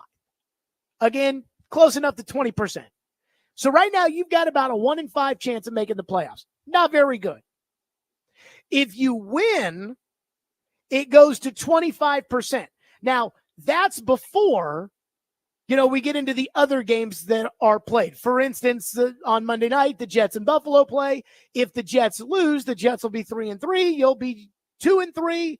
No, they'll be 2-4. You'll be 2-3. So the Jets will be below you. I think we all know right now where it sits, and there'll be some fluctuations, but where it sits right now, it does feel like the 4 contenders in the AFC as far as the divisions are concerned: Kansas City, Houston, Baltimore, Buffalo, and I would put them in that order. Then after that, Steelers, they're thinking about changing the quarterback. Bo Nix and the Broncos are 3-2. However they got there, I don't know. And then the Chargers are 2-2, but they don't have any receivers and they've got injuries and whatnot. So again, Brian Callahan's right. It's wide open. If you win, your odds go to 25%. That's before any of the other games. So right now it's 1 in 5. You win, it's 1 in 4. If you lose, then it goes to 11%, which is 1 in 10. Let me just say this. If the Titans win on Sunday, I will still not consider them a playoff team. If the Titans win on Sunday, I will not consider the pros and cons of making the playoffs, because it's almost like I want everyone to put their hands in the air and say, I vow to not start thinking about the playoffs, regardless of what happens on Sunday. But we already had Chris Sanders on earlier today. And Chris, he's a rainbow sunshine guy. He's talking about chances they have to make it to the playoffs. And maybe that's just going to be their thing. Maybe that's just going to be something the Titans are going to do.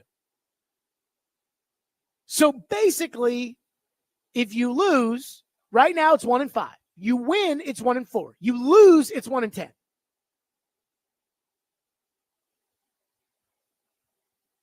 So if you win, you go from you don't really have a shot to, if you lose, you have no shot.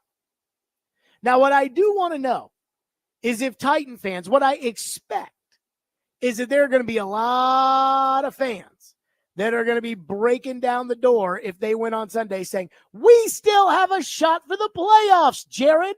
If we didn't stupidly give away the Bears game and stupidly give away the Jets game, we'd be right there in the playoff mix, Jared. And there is some truth to that. But I do feel like most of us, we've seen good football, and we know the Titans aren't it. But there's got to be some meaning for the season somewhere. And winning on Sunday, if you want to be somebody that says, I just want a shot, winning on Sunday does kind of give you a little bit of a shot. 615-737-1025. One texter says, the Titans and the media/fans do way too much comparing to other teams in the NFL. Too many reasons justifying why the stink with excuses about other teams.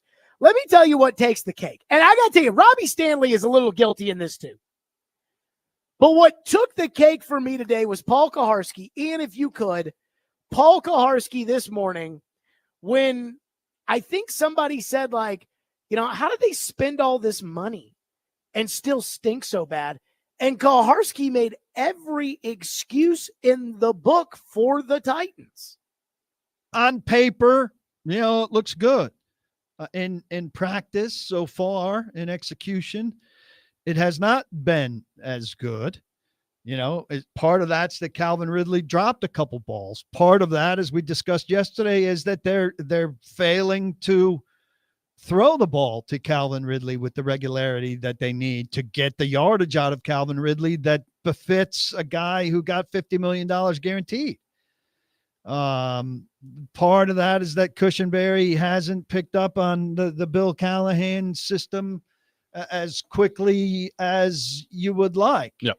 Part of that's that Awuzie has missed time.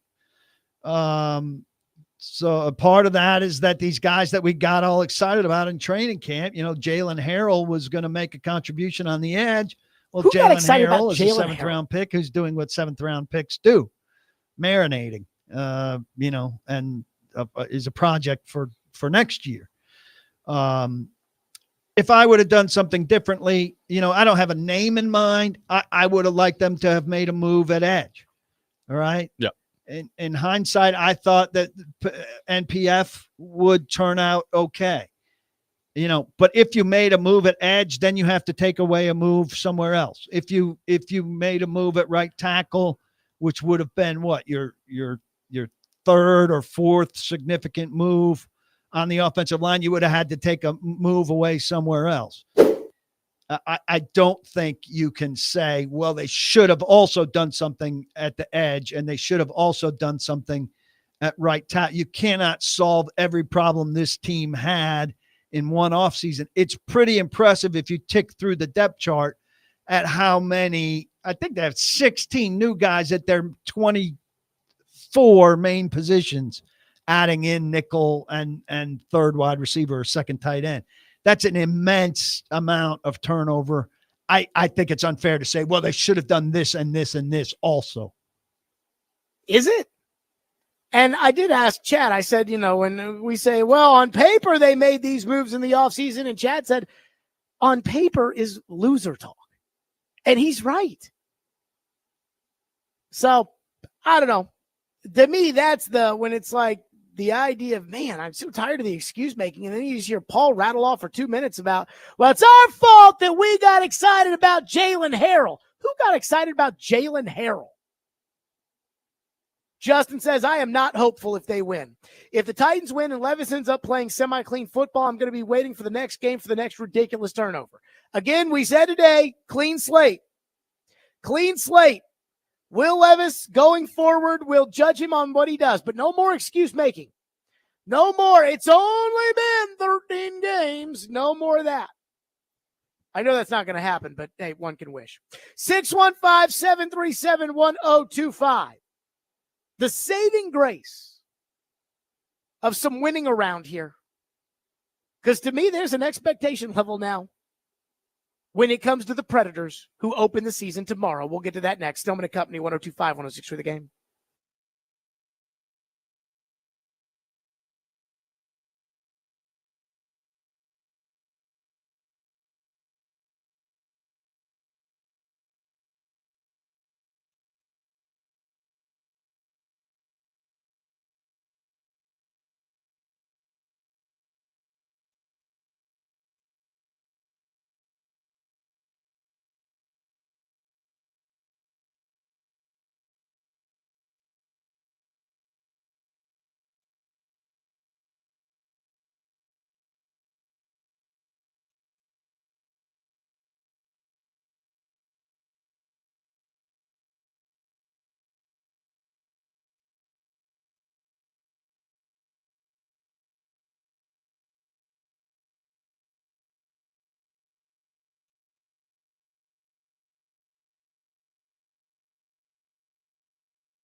Roman, where were you on, was it July 1st when Barry Trotz spent $2 billion on all these players? Where were you? How did you find the news out about all these free agents? I was here in Nashville, actually. And I remember I was kind of driving around. And then once I got home, I had all these texts, and a couple of the guys like O'Reilly, Phil, Goss, we were all texting. And we're like, oh my God, you see what just happened? So we signed like Stammer, and then 5 minutes later we're texting again, Marchie signed, Shazy signed, and it was crazy. It was a crazy day. I've never been part of anything like that, and I don't know if I ever seen it in my time in the NHL, like a free agent day that with that many big signings. So it was pretty cool. There you go. That was Roman Yossi on Chase and Big Joe. Tomorrow we will be live from Bridgestone Arena as the Predators kick off the season against the Dallas Stars. Barry Trotz, by the way, will join the program at 5 o'clock. So, again, we'll get back to our Tuesdays with Barry starting next Tuesday throughout the hockey season. But we figured that with the start of the season tomorrow night, Barry Trotz, 5 o'clock right here on 102.5, 106.3, the game to kick off the season with us. Let me just say this, and we'll have a lot of talk about the Predators tomorrow as they start the year. I really have one expectation for this team for the whole season, and that is for them to win.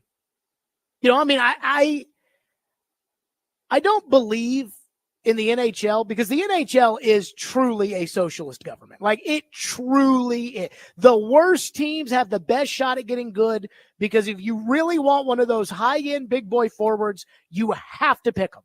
And you really have to pick them like in the top 6. Like, it's got to be McDavid, who was the number 1 pick. Bedard, number 1 pick. Crosby, number 1 pick. Like, even these guys like Barkov. Wasn't Barkov in like number 2 or number 3? 2. Number 2. Like, so you gotta suck to really get the good players. And then when it comes to the salary cap, that baby is real. Even though Vegas skirts it every single year, that's a real cap. And there are teams that have to trade away guys because we cannot fit somebody under the cap. So hockey, to me, the delineation between the teams, like the lines are just so razor thin during the course of the year. Dallas, who they play tomorrow, I saw ESPN.com, Greg Wyshynski, he says that he thinks Dallas is going to win the Cup. I'm not even convinced that Dallas is going to get to the second round of the playoffs. Dallas was in Game 7 last year in the first round. So when it comes to hockey, I always kind of look at it differently than my expectations to go win the Cup. I don't think you can do that. And I know that's what they're doing in Edmonton, because they fired their general manager, even though they got to Game 7 of the Cup final. Can't do better than that. But he still got fired. I guess you could win it. But the way I look at it is either you have a team that's capable of making it to the second round of the Stanley Cup playoffs, or you don't. And last year, I didn't know what to expect. I didn't know if this was going to be a bad team or if this was going to be a team that was going to be able to make the playoffs and probably get in there at the beginning and maybe, sneak out around something. But I knew they weren't a second round of the playoffs caliber team. Once you make the second round of the playoffs in the NHL, you've got a shot to win the Cup. Like, once you get there, every single team, it's a bounce here. It's a bad game and goal there. It's the best Predators team they ever had, 2018, got to the second round of the playoffs. So when it comes to this year's Predators team, last year's Predators team, I didn't see as a second round of the playoffs team. They gets mixed in there with the Rangers, the Panthers, Dallas and Edmonton, Colorado, Vegas, those kind of teams. I think this year's team is. So when it comes to the season, I mean, I don't know what to make of, where we are in October talking about the Cup final in June. But I definitely, my expectation this year is to win. Like, that's what, not almost win. Not say, this team out of this, that. No, that was last year. They lost to Vancouver. They were awful in the power play. They said, well, we felt like we outplayed them, but we had a couple bad minutes here. We thought we could have won this, but we did this there. They blew that game 4. My dad turned to me. We got out of the stadium. My dad looked at me and goes, how do we lose that game? I'm like, I don't even know. But that was last year. This year, to me, I'm saying like, okay, it's time to go win. It's time to go compete. And I'm not going to be upset if they get to the second round of the playoffs and they lose in 6 games and they get beat by a team that, looks like it, because everybody in the second round of the playoffs, unless it's some Scarbini team that squeaks by, every team in the second round of the playoffs can compete. So I'm ready for the season to start. I'm ready for a long season, a fun season. I think the Predators are going to be hot to begin the year. But to me, the goal is go see how far this team can go. It's time to go win. Vingan and Robbie are up next with Preds Insiders. We will see you tomorrow live from the arena right here, 102.5, 106.3 again.